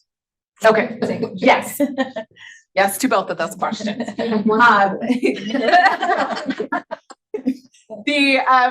Again, the math and reading will be on the same platform, and Math K1 measures are available to be administered online. So very similar to like the reading measures, there's online digital scoring for those Math K1 measures. Slide. Planning for platform changes. So that bottom point, downloading your historical data from other platforms. So yes, ALO is able to transfer historical data, but you will be responsible for downloading that information yourself. So whoever is in charge of Acadience, it is so important that you download this historical data documents from MClass before the end of June, or that data will be gone. Like it will not be recoverable. It's not going to be stored somewhere. It will be gone. So please start planning for that. You could download historical data from prior years starting right now, and then just download this year's in June after the session ends, but please plan for that. Historical data is really important. It is required on your early learning plans for a number of years, so you don't want to lose that. The other thing is equipment. This assessment through the ALO platform must be given on a touchscreen device, a tablet size or larger. So a tablet, a Chromebook, iPad, computer. It does not work on phones. So if you've been having teachers administer the assessment through their personal devices, that is not possible with ALO. They do not work. And then we are planning for training for sure for both the assessment platform and then the data and reporting. So the assessment itself is the same. The way it is scored on the platform is differently. So the scoring rules have not changed, but the way that you actually interact with the assessment and the platform is different. So next slide. There's yes. a question about funding provided for touchscreen devices. Yeah, so right now there's not specific funding provided to purchase devices. However, you can use the funds we talked with teaching and learning that you receive, like for reading coaches. I can't remember the exact code that comes from. You can use that money for devices for the assessment. So it's not specific to the assessment devices, but you do have money for reading that can be used to purchase if you have need for touchscreen devices. Planning for that now is important. Yes, so that's why we wanted to be very upfront, like you do need this, so start planning for it right now so that when it comes fall, that you're prepared and you can assess your students the way they need to be assessed. Yes. There's also a comment about no paper testing. You can still administer paper pencil. It's just not recommended. Did find that scores are not as accurate when they're done paper pencil and then input into the system as they are when they're done online. ALO does allow for paper pencil administration and then for scores to be input into the system. And if you're doing math, obviously computation and applications and things like that, those will be input into the ALO system. But it is recommended that you administer the reading assessments online. Better number. I'm not surprised. Okay. Historical data in MClass populate in the same reports as the current ALO data. So the reporting on the ALO platform is very different. So it will populate as what ALO's historical data looks like, not what M-Class's historical data looks like, but the data will all still be there and still accessible, just in a different report format. Who can we talk to about what reports and formats we need to download? I will be happy to send that out in an AD memo. I can get with M-Class and ALO and just make sure that you're downloading all of the information that you need, as well as get with our early learning team to see what information they require for all of their grants and things like that, to make sure that you are downloading the correct information. So I will have that for sure in February's AD meeting as to what you need to save. Work on a non-touch screen computer. No, it does not work on a non-touch screen computer. It does not work with the mouse. It has to be a touchscreen device. This is for reading and math. So the ADM will still be available for math for at least a few more years until our contract is up with them.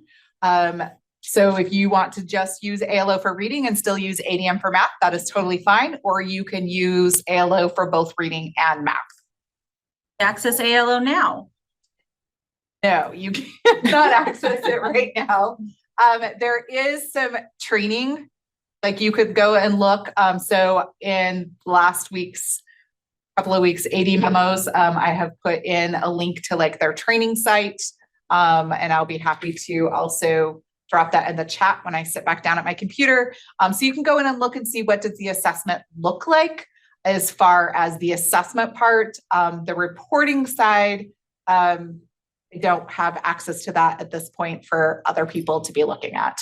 What about AMD data? So ADM data, if you are wanting to move both your reading and math into ALO, then ALO does have access to the ADM data because they're the same company.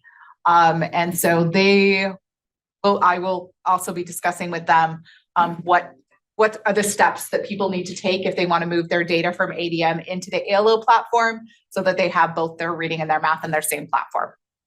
Will we have to upload the historical data into ALO for our districts? No, so that will be done on their end. You would just have to provide the reports to them and the information, and then they would input it into the system, and then you would have access to that historical data. Does ALO Sorry, now? just one second. Okay. On the when they're transferring the historical data, it's not an automated process, like it is something that's manual. So the timeline for getting that done, it'll probably take a couple of months at the beginning of the school year for all of the historical data to appear. So don't expect that immediately, but it will be there. Yeah, it is going to be a process. And so that is something we're also going to discuss with them, like what is their anticipated timeline for that data to be in there. It most likely will not be there when you first start school. It might be for some, but it is a lot of LEAs that are going to be transitioning over. And so they do have a team that has to actually go in and upload that manually information to their system. Does ALO now have reports for fidelity of PM? So their progress monitoring reports are different than M-Classes. And we are currently working with them just to how we could best provide information to LEAs about progress monitoring. And because progress monitoring fidelity is something that is required by law in our state, which I think we might be one of the only states that requires that. So it's not something that they have really looked into. They do have reports for progress monitoring. They're just not the same as M-Classes. When do you think LEAs will be trained on ALO so we can determine a timeline for training our own personnel? And this slide right here, I was like, did Kim go to it? Yes, she did. So we would really appreciate if you would take some time to fill out this Acadience training survey. It references both reading and math. And I'm going to also be presenting at literacy director meeting for elementary next week. And so it says collaborate as needed and submit by February 1st.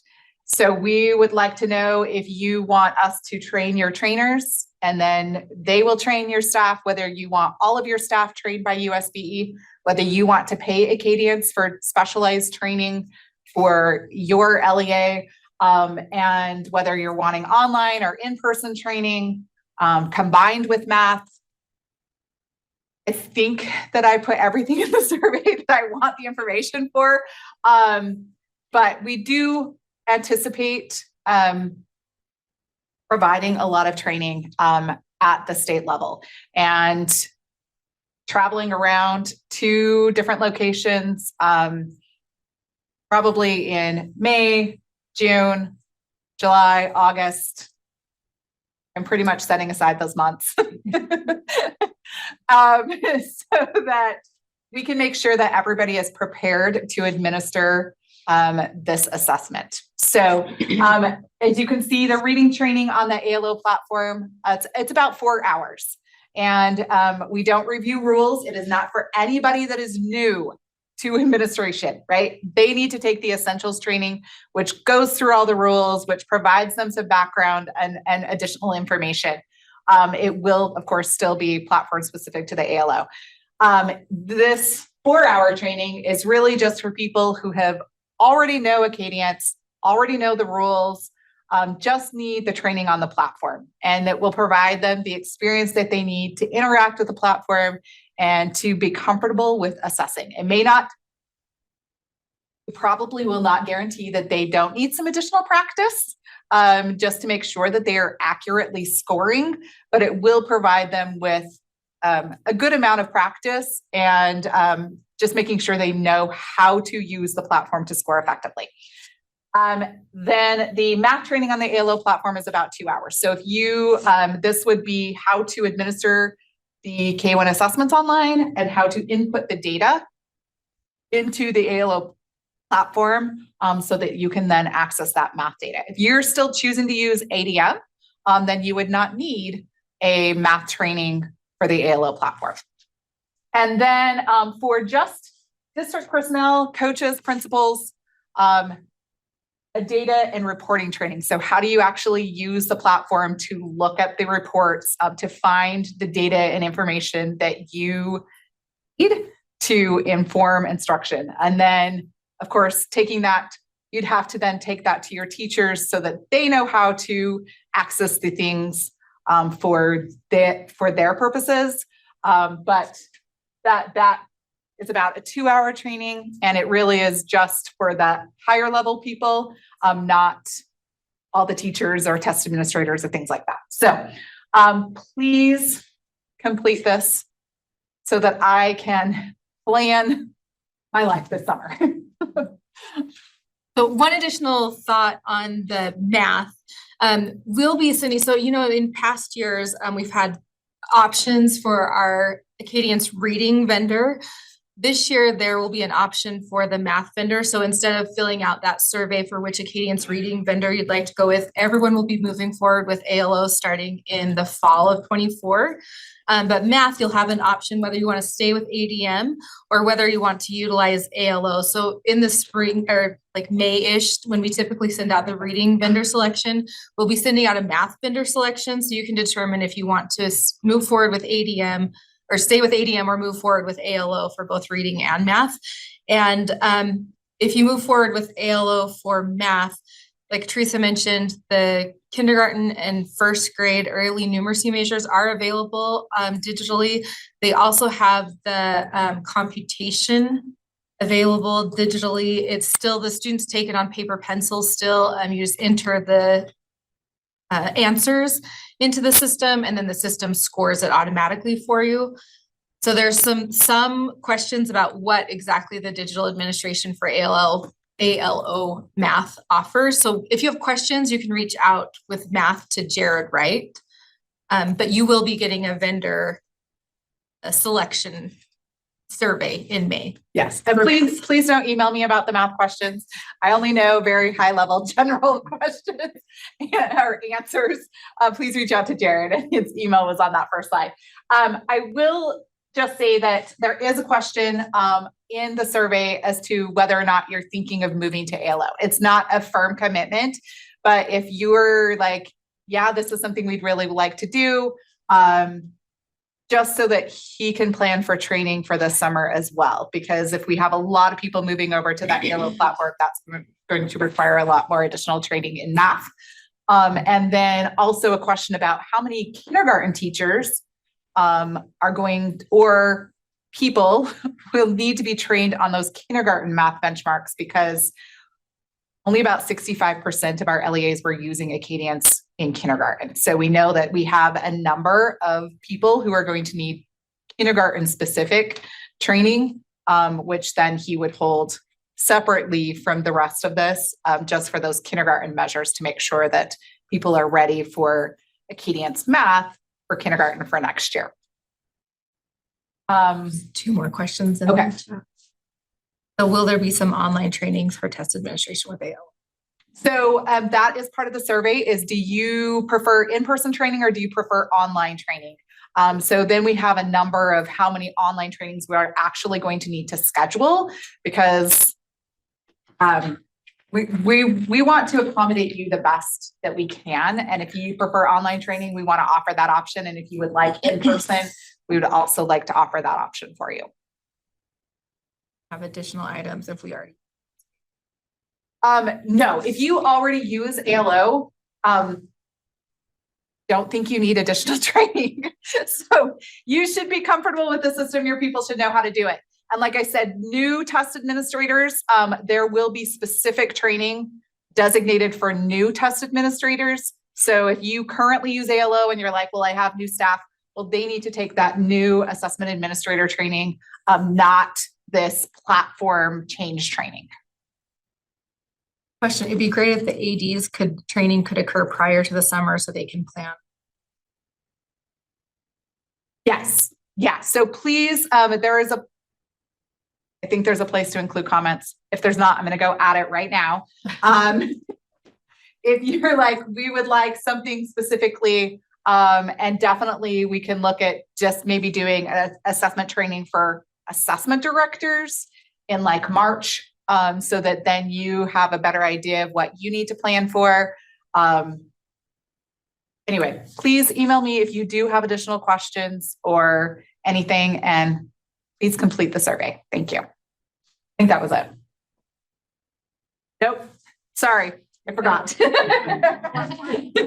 I told you it was the longest I've ever had. So just, I've had a bunch of questions about progress monitoring, and some things related to that. And so I just wanted to put out a reminder that we have this early literacy diagnostic assessment and progress monitoring document with an FAQ section.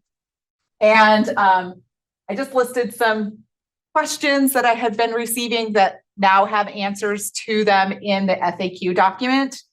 And this is a really great reference source for you. I'm still happy to answer any questions that you may send me, but this also answers a lot of questions that you might have around progress monitoring and Acadience in regards to Senate Bill 127 and the requirements there. So, and then if you do have any additional questions, please reach out. And I love getting additional questions because then I can add them to that FAQ document. And then also I've been having questions about Acadience testing ethics. And so just a reminder that those benchmark passages are protected testing materials, right? Like those are, should not be presented to a student, the content or the assessment themselves. So please do not provide that to students. So students shouldn't receive prior background knowledge around a passage content or be exposed to any benchmark materials before the benchmark administration. And then please make sure, this is a common question because a lot of times teachers might be doing the benchmarking and they're like, can I just do it in my classroom? No, please do not. Assessment should be administered in an appropriate environment for Acadience that is one-on-one with the student. There can be other students being tested in the same room as long as everybody's just going in and testing at the same time. So students should not be exposed to the content and the testing material before they're actually going to be assessed. So if you have students who are waiting for their turn, they should be out in the hall where they're not hearing somebody else respond to the assessment. And then progress monitoring forms should not be used for practice. They are intended for determining if interventions are working for a student. They're not intended for students to practice the assessment. And as this comes from the Acadians Assessment Manual, but it could result in artificially high scores. So we have seen where students have practiced letter naming fluency really, really well, or practice nonsense word fluency really, really well. But that doesn't mean they're actually able to read. So being able to name letters is an indicator. It's not a literacy skill, and it could cover up a student's actual need for interventions by artificially inflating that score. So we don't want to practice Acadians assessments. We want to teach literacy skills, which will then result in students being more successful on the Acadians reading assessment. So can a teacher show the student the progress monitoring form after they've taken it so they can see what they missed? Could the teacher discuss those errors with the student, or that be considered form as instructional tools and therefore not allowed? So yes, that is actually one of the FAQ questions is, you know, if you are reading a passage with a student. So when I was teaching, the word island was in one of our progress monitoring forms, and lots and lots of students missed that word, right? So taking the moment afterward to be like, hey, this is not, you know, a word that, it would be a heart word, right? Because island is pronounced not island, which would be what we would expect. And so taking that time to go over the student's progress monitoring form with them is good instruction. It is not practicing, right? It is providing instruction around mistakes that they've made or and helping them to realize what they've done. You know, if they've skipped a line, going over and being like, hey, you skipped a line of text. Hey, what's a strategy that we could use to make sure that you don't skip lines in the future? But that is very different than just having students practice naming letters or having them just sitting there sending home passages or pages of nonsense words for students to practice nonsense words. Those are not best practices, but pointing out specific errors that a student has made and helping them figure out the correct way. If you have students, lots of times our more fluent students will skip small words or leave off inflectional endings, and going through and being like, hey, you skipped all these little words. Let's just practice like strategies to make sure that we don't skip small words that lowers their accuracy, even though they're actually great readers. So that is perfectly fine. Question. Yes. My district would be interested in just like you putting together these questions and answers and more detailed information. This would be really helpful as we're trying to make sure our teachers are using it the right way. And I think some are struggling with the line, and you just described it in nice ways about where those lines are. Thanks for any help.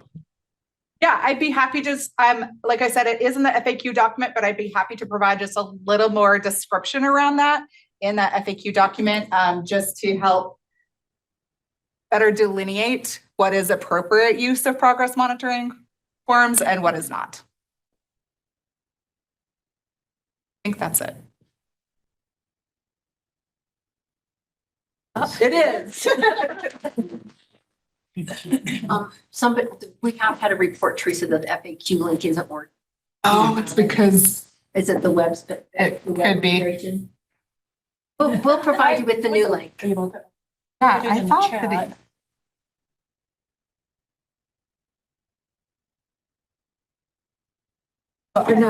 Not Elise, but I added a slide to her question because we have something We wanted to make sure that you are aware as we're moving forward with our test development plans for the year. We are planning on field testing some clusters in both ELA and math this spring. Not all students will see a cluster in their field test slots, but it's possible that students from grades 3 through 8 will see a cluster on their assessments this year from either ELA or math. So we have included clusters since we know that some students may not be familiar with the cluster format, especially those that haven't taken the science assessment yet or that are in 3rd grade because they haven't seen a cluster yet. So we're wanting to make sure people are aware that they have included clusters on the training test. You can see up here each grade band where that cluster, which question the cluster is located on.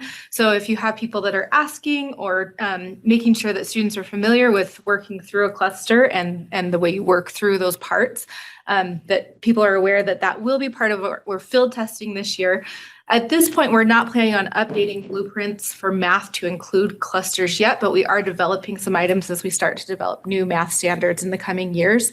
For ELA, as we develop the new assessment, we're planning on incorporating some clusters in with the new ELA standards that we'll be assessing in spring of 2025.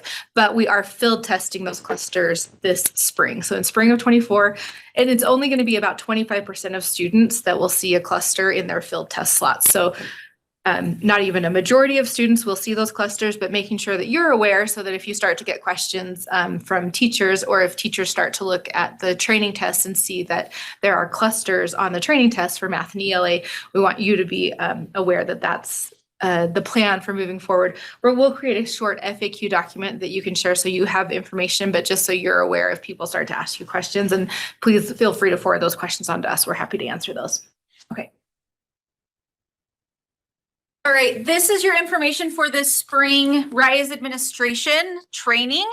It will be February 8th from 1 to 3. It's ready in Midas for you to register. It will be recorded and placed on our assessment YouTube channel, just like all of our other trainings are. So we will see you there with all of our fun summative things. Just as a heads up with summative this year, very little is changing. The biggest new things you'll see are going to be remote related. So just as a heads up for that. Next, these are your testing windows. You can also find these in the Assessment Director user guide. Just as your friendly reminder, you want to set your testing windows so that the assessments are not administered in error. This is when we sometimes see some math summatives administered in error, sometimes because the mid-year summative window is open. So just make sure you've got your windows set appropriately so that that doesn't happen. For remote testing, there have been a lot of questions, and we recognize that there are a lot of questions, and we have some answers to those questions, but we don't have all of the answers to those questions. So I've tried to kind of compile a high-level list here of the most common questions we've been receiving with some of the answers that we have, okay? So first, remote administration is for 100% fully online instruction only students. If they are enrolled in any course in a brick and mortar school, Thrive or Zed, they are not eligible for remote testing, okay? Guidance is provided in the TAM. Some of that guidance will change. It is subject to change, but you can still review it currently. I've also linked here the remote administration training that we held in the fall. We're going to have another one, but this is still a great place to go and review if you had some questions, okay? As a reminder for the RISE test specifically, it is not available for science tests. Those will still need to be administered in person, okay? Kim had mentioned this earlier, but all proctors and students need to complete a training test remotely. And I mean, I would encourage you to do more than one. It's not going to hurt. It will only help. In every content. Yes, and you will want to do it in every content area for sure. As a reminder as well, microphone, audio, video, those are all required for both students and teachers because all communication is going to take place within the system. You shouldn't be using cell phones to communicate with students who are testing remotely. You should not be using your LMS system to communicate with students who are testing remotely, okay? Other applications and websites should not be accessed by proctors at any time. Remote proctoring needs to be a very active process. And coming from the classroom myself, I know that it's really easy to become distracted by looking at some papers that are graded because the kids are taking their tests and they're doing such a good job. Why would you need to be walking around? When you're on a computer, going to that LMS system or entering grades is not active proctoring because you need to be viewing those not computer screens, viewing the video feed from the students at all times, okay? No other electronic device of any kind should be in use or in the room with the student. No parents or guardians or helpers or siblings of the student should also be, are not permitted to be in the room. No more than 10 students should be allowed in each session. Okay, when you're thinking about active proctoring and you're supposed to be watching students on a screen, it's going to become very daunting to see 10 separate screens on your own screen and ensure that all things are being taken care of, okay? And then the 2 proctor requirement with this, the proctors need to be in the same location. So you're not having your proctors proctor from home remotely either. They need to be in the same location. They can have separate devices, okay? However, with RISE, please know that only one proctor is going to be able to access the testing session, okay? The other proctor can be viewing on that same device either the screens, or they could be responding to questions, or questions have come up about, well, what if a student is kicked out of the test? Can they troubleshoot in the LMS? Yes, they would have to, because they can't communicate through RISE if they're not signed into the RISE system. Okay, so just some considerations to think about. We know there are way more questions, and we're gonna have special training just for you to ask them. And one quick note about the 2 proctor rule. When we say same location, we mean in the same room, so that they can talk to each other, not like, oh, we're going to email somebody else. They have to be in the same room together. And so that's really important for you to note. Question about the science thing also, that possibly there's a chance it could change next year, and yes, there's a chance. That's what it is. It's very probable, very likely, but I hesitate to say 100%. And the training from February 8th, Brad asked, is that a school level focus or LEA level? LEA. For remote testing training, this is set aside now for Thursday, February 22nd. There is also a Midas course you can register for that. This is going to be remote specific. So if you are not participating in remote training or remote testing, you don't need to attend. You're welcome to. We love to see your faces. But this is remote specific, okay? Where we're going to get into the nuanced questions, the nitty gritty weeds that sometimes are coming up. Okay. Both RISE and UA Plus. Yes, this will be for both RISE and Utah Aspire Plus. And I've even added it into the Utah Aspire Plus because I have lots of things for you with Utah Aspire Plus today. I'm sure you're thrilled about that. Yes. All right, this has gone through the RISE portal, but I wanted to draw attention to it here as well in case you missed it, because Chrome OS had an update where version 119 or later are no longer going to run the Spanish voice packs installed by default. So your students who are taking the Spanish adaptive version of RISE, these are your 2 recommended options. You need to either first arrange for the student to use a device that is not running Chrome OS 119 or later, or you're going to need to install that Spanish voice pack manually. It is possible to do, but there's a process, and I've put the process on the next slide that kind of walks you through that step by step. But just know that for your students who are taking that Spanish adaptive version of the test, you're going to need to pay attention to this or it's not going to work for them, okay? So again, either arrange for them to take it on a device where 119 or later has not been installed, or you will need to install the voice pack manually. Okay. Ben asked, any chance that the remote training be offered on an alternate day? Many of the only people that need to attend the remote training on the 22nd are the actual schools who will be administering online summative tests. It's not a general assessment director meeting. So really, we're thinking mainly the online schools. Now, Ben, if you guys have an online school that's doing that, the only people that need to attend that training would be the people who are administrating the online. And it will be recorded as well. So if you were hoping to be able to view it and have a conflict, you can always go back and rewatch or reference. All right, for Utah Aspire Plus, our spring training is scheduled for January 31st. Many of you have already registered for that, which is great. There will also be the technology training for your technology specialists, Friday, January 26th. I've included the Zoom link for that one here, as it will not be sent through Midas. Okay, so share that with any interested parties. Some of you I know wear that technology hat, and so you've got it, but if it needs to go to somebody else, please ensure that they get that information. Question. Yes. Will there be more of a mock test or at least a walkthrough with Adam on Aspire? It's hard to just look at the slides by the trainers without more real world examples. If you can try to make sure it's folded in, a picture would be really helpful of a walkthrough of the actual system. Thanks. We can definitely take that into account, Hal. We'll do our best. You can do a walkthrough with me anytime, Hal. A couple of items to note: the Utah Aspire Plus Resource Center website is live. This is different than the one that was accessible for Pearson Access Next. So you'll want to update your bookmark. It does look a little bit different, but it is fairly accessible to get around.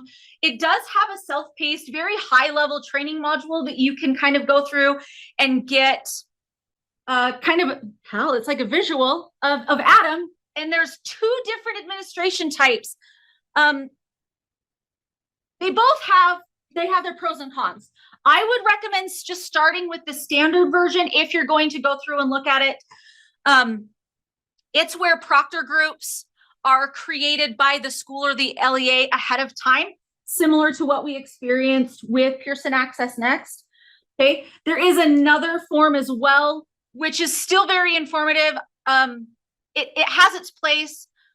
I am not as familiar with it currently, and so I'm not as comfortable advocating for it yet, but we'll get there, I'm sure. I've also linked on here the link to Adam. Also, many of you have already received this with your welcome letters, so thank you for logging in and kind of getting those accounts verified. I've put here the testing window. And just a reminder that if there are students who are completing paper forms, they will need to test in person. This is just kind of a precursor to remote testing guidelines for Utah Aspire Plus.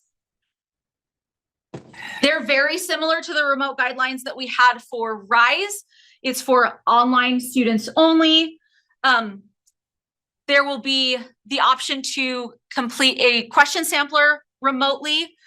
Again, I would recommend doing them in all content areas when they're available. The technology doesn't change. They still need a microphone. They still need video, the audio video requirement, okay? No other electronic devices, no parent guardian, no more than 10 students, still 2 proctors in the same location, can have separate devices. And similar with PAN, the proctors will be able to both be monitoring on separate devices, but in the same session with the proctor code, okay? That same remote testing training will be held February 22nd. Again, this is for both RISE and Utah Aspire Plus. We'll just do a quick overview of both systems and then allow you to ask those questions that you still have that have not been answered. And again, we're hoping that by that mid to late February, we've been able to still cover many of those either in our AD memos or the next AD meeting as well, because we know this is new for all of us. And so as things roll out, I am trying to get you the information as it comes to me. So you've probably noticed in the most recent memos, there are some things that are starting to now, I don't want to call it pile up, but there are things there for Utah Aspire Plus now that there haven't been in the past. So be really looking at those memos as they come out weekly, because anything that's new, I'm going to throw in there so that we're not waiting until the 11th hour to get it to you. The schedule of events has been posted on the website as well. I've linked it here. Couple of things to be aware of. You're verifying your accounts in Atom. That guidance has already been provided in the AD memo. You will also be able to verify student registration. Some of you have already been able to get in and see that you have students in there, which is great. I want to draw attention to the very last bullet here, that the ordering of paper accommodated materials, that opens February 12th. Okay, so you can begin that process. And if you have questions, you can reach out to Jessica Wilhelm with those questions. There are still the same prep tools for students. There are the question samplers, which are the content specific questions so that students can have experience answering various question types and the tools that might be provided within the system. The other nice thing for students is TestNav is still the system that students are going to take the test on. Theirs doesn't change, okay? So their experience is still identical to what they have experienced in years past. So the TestNav tutorial is still available so that they can familiarize themselves with the TestNav capabilities, what functionality it has within the system. And those are linked here as well as on the new Utah Aspire Plus Resource Center. So you have access to them as soon as you would like. You can use them right now. It's really important that ninth graders get on that TestNav tutorial. They haven't used TestNav in the past. So remember, this is a totally different platform.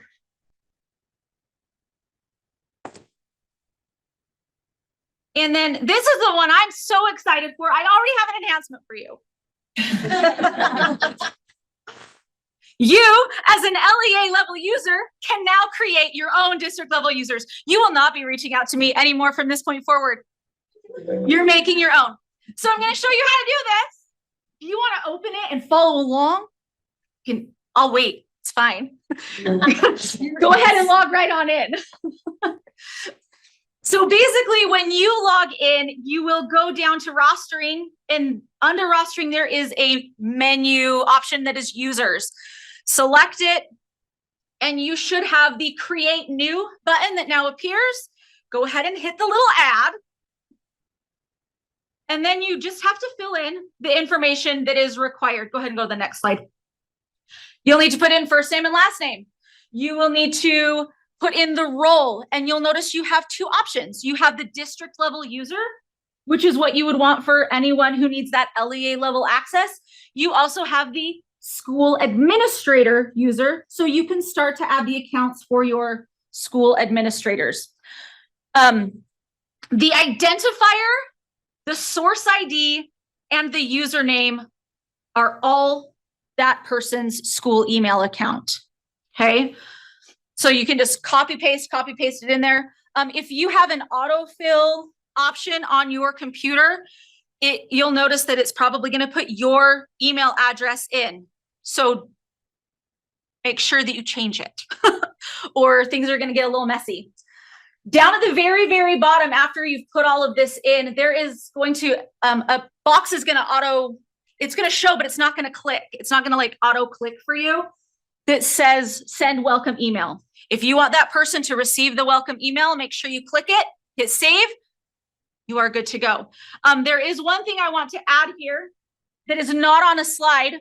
If you forget to click that little box, or if somebody comes and says, I didn't get the welcome email, or the welcome email I got, my credentials have expired, up at the very top by that create plus button, there is a kebab menu.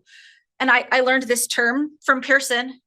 It's not a hamburger menu because it's not fat enough. It's only 3 little dots on top of each other. So it's a kebab menu. If you click the kebab menu, there will be an option drop down that says send welcome email, and you can reselect the accounts who need that welcome email sent. Okay. So excited.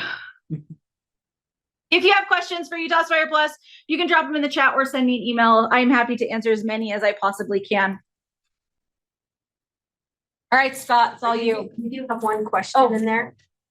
Just kidding. Is Adam ready for LEAs to also enter school level assessment administrators? School administrators, yes. Teachers, no. And looking at the UA Plus schedule of events, it says that accommodations need to be entered by March 1st. Will it not allow for accommodation entries after March 1st? I feel like it allows it, just you have. I would be willing to, but I will say this, Ben, what I'm guessing is that they want everyone to be aware that if you know students have accommodations, to get those entered, because the window opens, what, March 4th? I think. March 4th, I can't remember, I have too many dates in my head. So it opens so soon after that, that they want you to make sure that they're all entered in. Yes, you can enter accommodations after that date. This isn't like ACT, but it would be really important that by now, instructionally, teachers should already be using those accommodations. Particularly your special orders, what that is really key in. Your special orders, you're not going to get those overnighted in an emergency. Those really need to be taken care of. Other things you can go in and enter on your own, and it's not as big of an issue. Hopefully that helps. So, is Adam still entering schools? Not all my schools are showing up in works. That's a possibility. If you have schools missing, send me an email so I can just reach out with Pearson and double check. It is in a scrolling menu. You do drop down. I do. Yeah, it only will populate, I think, 10 at a time. So you may also have multiple pages, and you're going to need to click some arrows and do some scrolling as well. So kind of double check that as well. But if you notice for sure you've got schools missing, let me know.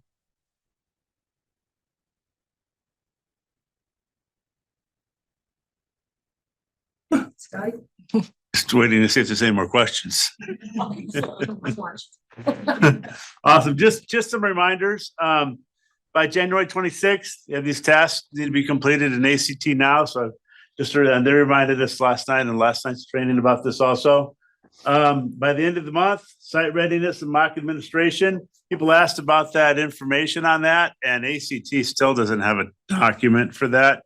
I do have last year's, and if you just want to scratch out Pearson Access Next, put in ACT now and see how it works, you can try that. I can put a link for that, or you can search for it in Google. I just did a search for ACT mock administration, and it comes right up. So that's still available, but I haven't found one I personally haven't received one from ACT for ACT now yet. TestNav, don't forget, TestNav is new. TestNav is new. You need to make sure your student computers are updated with TestNav. So just make sure that happens. The technical guide, a lot of our guides that are available, the ACT Now guide, it's all on the Utah site and on the schedule of events. So if you don't find it on one, check the other. Is there a way to see which schools have accepted their invitations? I don't think I have that ability with what I get from ACT. So I do know that you should be able to look and see which of your schools are active. Maybe there's a link from there. I've never did that even before with Pearson Access Next. So I don't know. But I'll look. I'll try to find out. Next thing coming up, I think it's a February date on the next slide. I'm not sure. Woohoo, yay, February 15th. That link, ignore that link for the Zoom. I'd like to be able to say Emily messed up, but I did. It's all me. I miscommunicated with Emily, and that link is the wrong link for the upcoming Zoom on February 15th. But we'll get that updated and send out an AD memo for you. Remember, keep track on the schedule of events. I would say 9 out of 10 emails that I answer, I'm always referring back to the schedule of events. And so that should be your go-to first before me. If I've set up my test dates, does that mean I'm active? Great question. I think so, but also in that list was also setting up your schools and setting up your rooms, and there's more things that you need to do there. Is the ACT training a new one, or is it a duplicate of yesterday's? It's going to be mostly a repeat of yesterday's, but it's going to be fresh because it's going to be right before the window opens. First window opens at the end of the month. But it is going to be a lot of reiteration of what we talked about yesterday, with hopefully some updates like, oh, here's the manuals we were looking for. Here's a link to the websites we just created. So, next one, I think. Yeah, the new version of ACT Test Nav, I've already talked about that. There's a link to download that. That's a really bad test irregularity. If you're testing and students go to take the test, it won't work on the old Test Nav. It'll stop all your testing. It's like not just hitting the brakes, it's running into a brick wall that then fell into a deep crevasse in the middle of the ocean. You don't want to go there. So let's avoid that, please. Next is the ACT Now default setting. Remember, we default to online. It's real easy to test. Maureen mentioned that student transfer button is still not working. And when I've used it, I've just noticed it seems like it's just a request to go to the school where the student was for them to unenroll the student. You can unenroll any students that move between your schools and enroll them in other schools. For me, it seemed to be a lot easier than trusting that you're going to have the transfer thing work through. But we'll let you know when the transfer thing gets up and running anyway.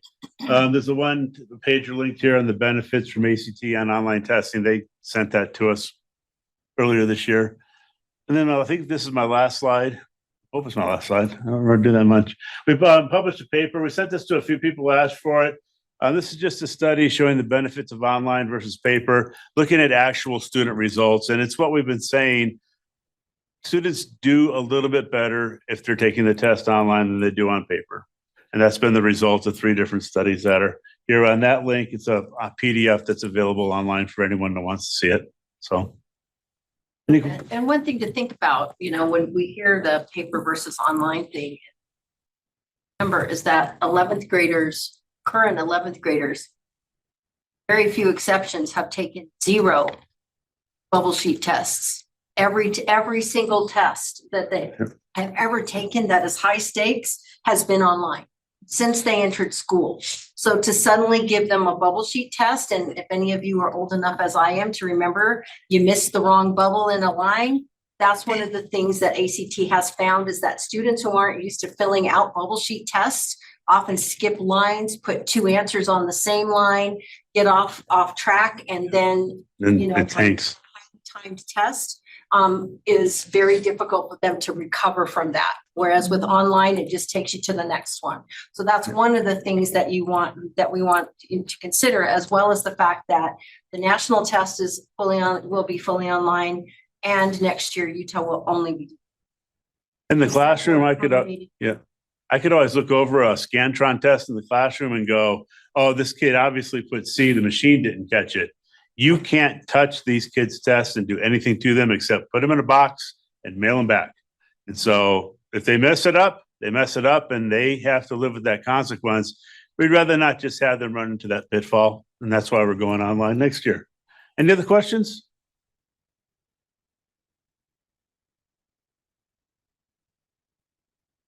Sounds like no. I'm going to turn the time over to Jessica. I'm still here. Tip your server, and let Jessica talk about accommodations. Yeah, there's a lot of comments about the training being really fast yesterday. So we understand that. The recording for the training should be posted today or probably tomorrow. I thought Emily posted it last night. So it will be there. I haven't looked, but last night, if it's not there, it will be there by the end of it. So. Okay, so Tracy and I have some open office hours surrounding accessibility and accommodation. So if you just want to share this with your special ed directors, coordinators, or even your teachers, we have our next session next week. And if you go to our Padlet, there is a Zoom link that will give you access to those open office hours. Okay. Tomorrow is the deadline for ACT accommodations. I've had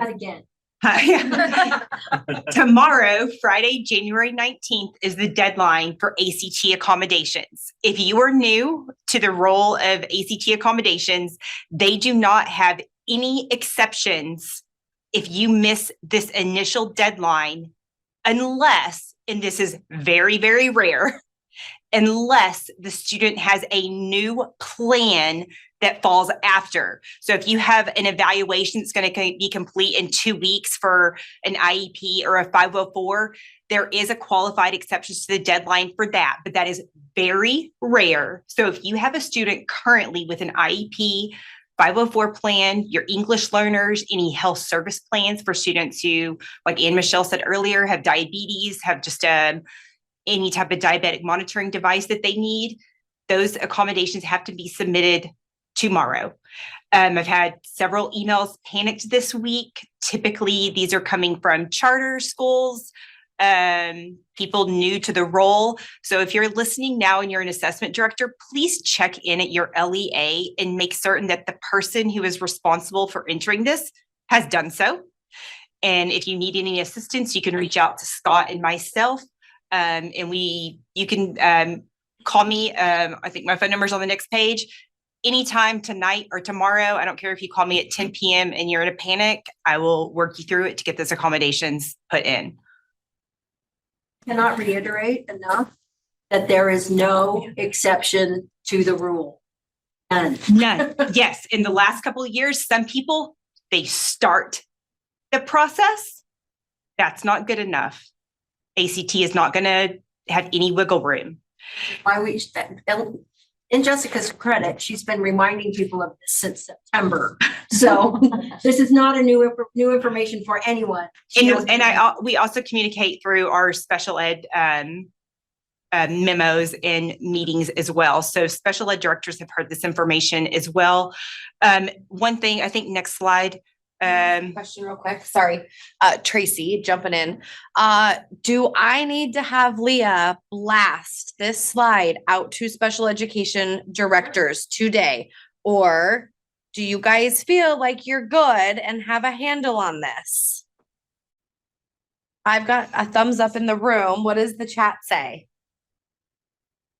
Al says it's too late. How you've been communicating, right? Since September. And if you guys remember our Building Connections meeting that we had in September, this was one of the primary things we asked you to meet with your SPED directors and everybody together when you guys met in that room together in your schools. This was one of the number one things we asked you to make sure to identify who is in charge of making sure that this happens. Everyone else is saying they're all. I've got a lot of goods and thumbs ups, and we have been running it. So the thing is right, we get to you guys more often, right? Weekly. Special ed directors, we don't, right? Sometimes it's monthly, quarterly, but okay. And so I think on the next slide, Kim, I might have put this on there. Okay, next slide. Basically, can we go back to accommodations? This is the for a one thing I question? wanted to touch on. It is imperative. Sorry, go ahead. Can I ask a quick accommodations question? They're all approved. We can see that the students are in the system. How do those accommodations migrate to the individual student account inside the testing program? Yeah, if they're approved, the systems sync with each other and they'll show up. They just worried that maybe they had to now do it manually. So thank you for the clarification. Okay, so one important thing, if this could be something else, you might want to just send a shout out to whoever is in charge of accommodations. You need to make certain that you've looked at what ACT calls your decision notification. And this is outlined in the TAA user guide, which is linked here to walk you through this process. If you had anything that has been denied, you need to follow up with that. I had a couple of instances this week. I do look at just a general overview of what accommodations have been approved in the state and which ones have been denied, but rightfully so, I'm not digging into those situations. If you have a situation where a student's accommodation has been denied and you really feel that it shouldn't have been, give one more shout out, like communicate with your teams, did you have any denials that you need to follow up with? Because you can still call ACT today and tomorrow to check with that. And there is a reconsideration window. If you've made that initial request, the next couple of weeks is a reconsideration window if they were denied, where you can communicate to ACT to reconsider them. So there have been a couple of cases that have popped up like that. where ACT has denied things, and in my opinion, they shouldn't have. And you need to advocate for your students. If they have an accommodation that they are routinely using, and particularly if it was on their plan and ACT denied that, you need to be advocating for them. Okay, so if you felt like something was denied and shouldn't have been, speak up, communicate to ACT, call me if you don't like the response, and I have direct contact to speak to ACT personnel. That's it. Tracy has one more thing to add. We don't have a slide for it. Oh, I do. Okay, and I'm getting ready to update. So my last in-person DLM training is scheduled tomorrow. I have 44 people registered, so I'm blasting out through Midas right now. But it was supposed to be here in Basement West. Well, they're doing construction next door, which is going to resume tomorrow. So I've moved DLM's training tomorrow to Jordan School District Auxiliary Building.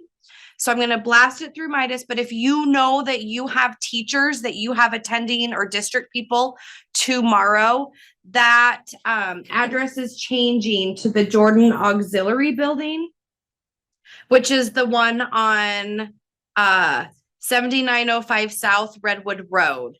And it's going to be entrance C. Somebody type that in the chat. Yeah, and I can type it into the chat too. But thank you. But yeah, and so like I said, I will email it through Midas. So wherever they registered in Midas, and I'm updating it in Midas today, but just so you're aware.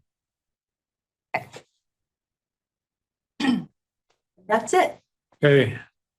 Well, thank you to our assessment team and the work you've done to prepare content for today's meeting. Grateful for that, for Emily and Amy, and getting the information organized and our meeting set up. And then Jerry Record, who assisted us today in the Zoom meeting, and the construction workers who I think have delayed some noise making. I've seen them check in a few times to see if we're still here. They can't hear us, but I'm grateful for that as well. We'll pause for just a minute to see if there are any other items that we should address, any questions that have come up. Obviously, January 19th is the most time-sensitive deadline of all the things we've talked about today. That one's essential that you attend to that immediately. Many of the other things that we've talked about today, those deadlines are a little further down the road, even though they require action. Okay, well, thank you very much, and have a safe and a warm day, hopefully.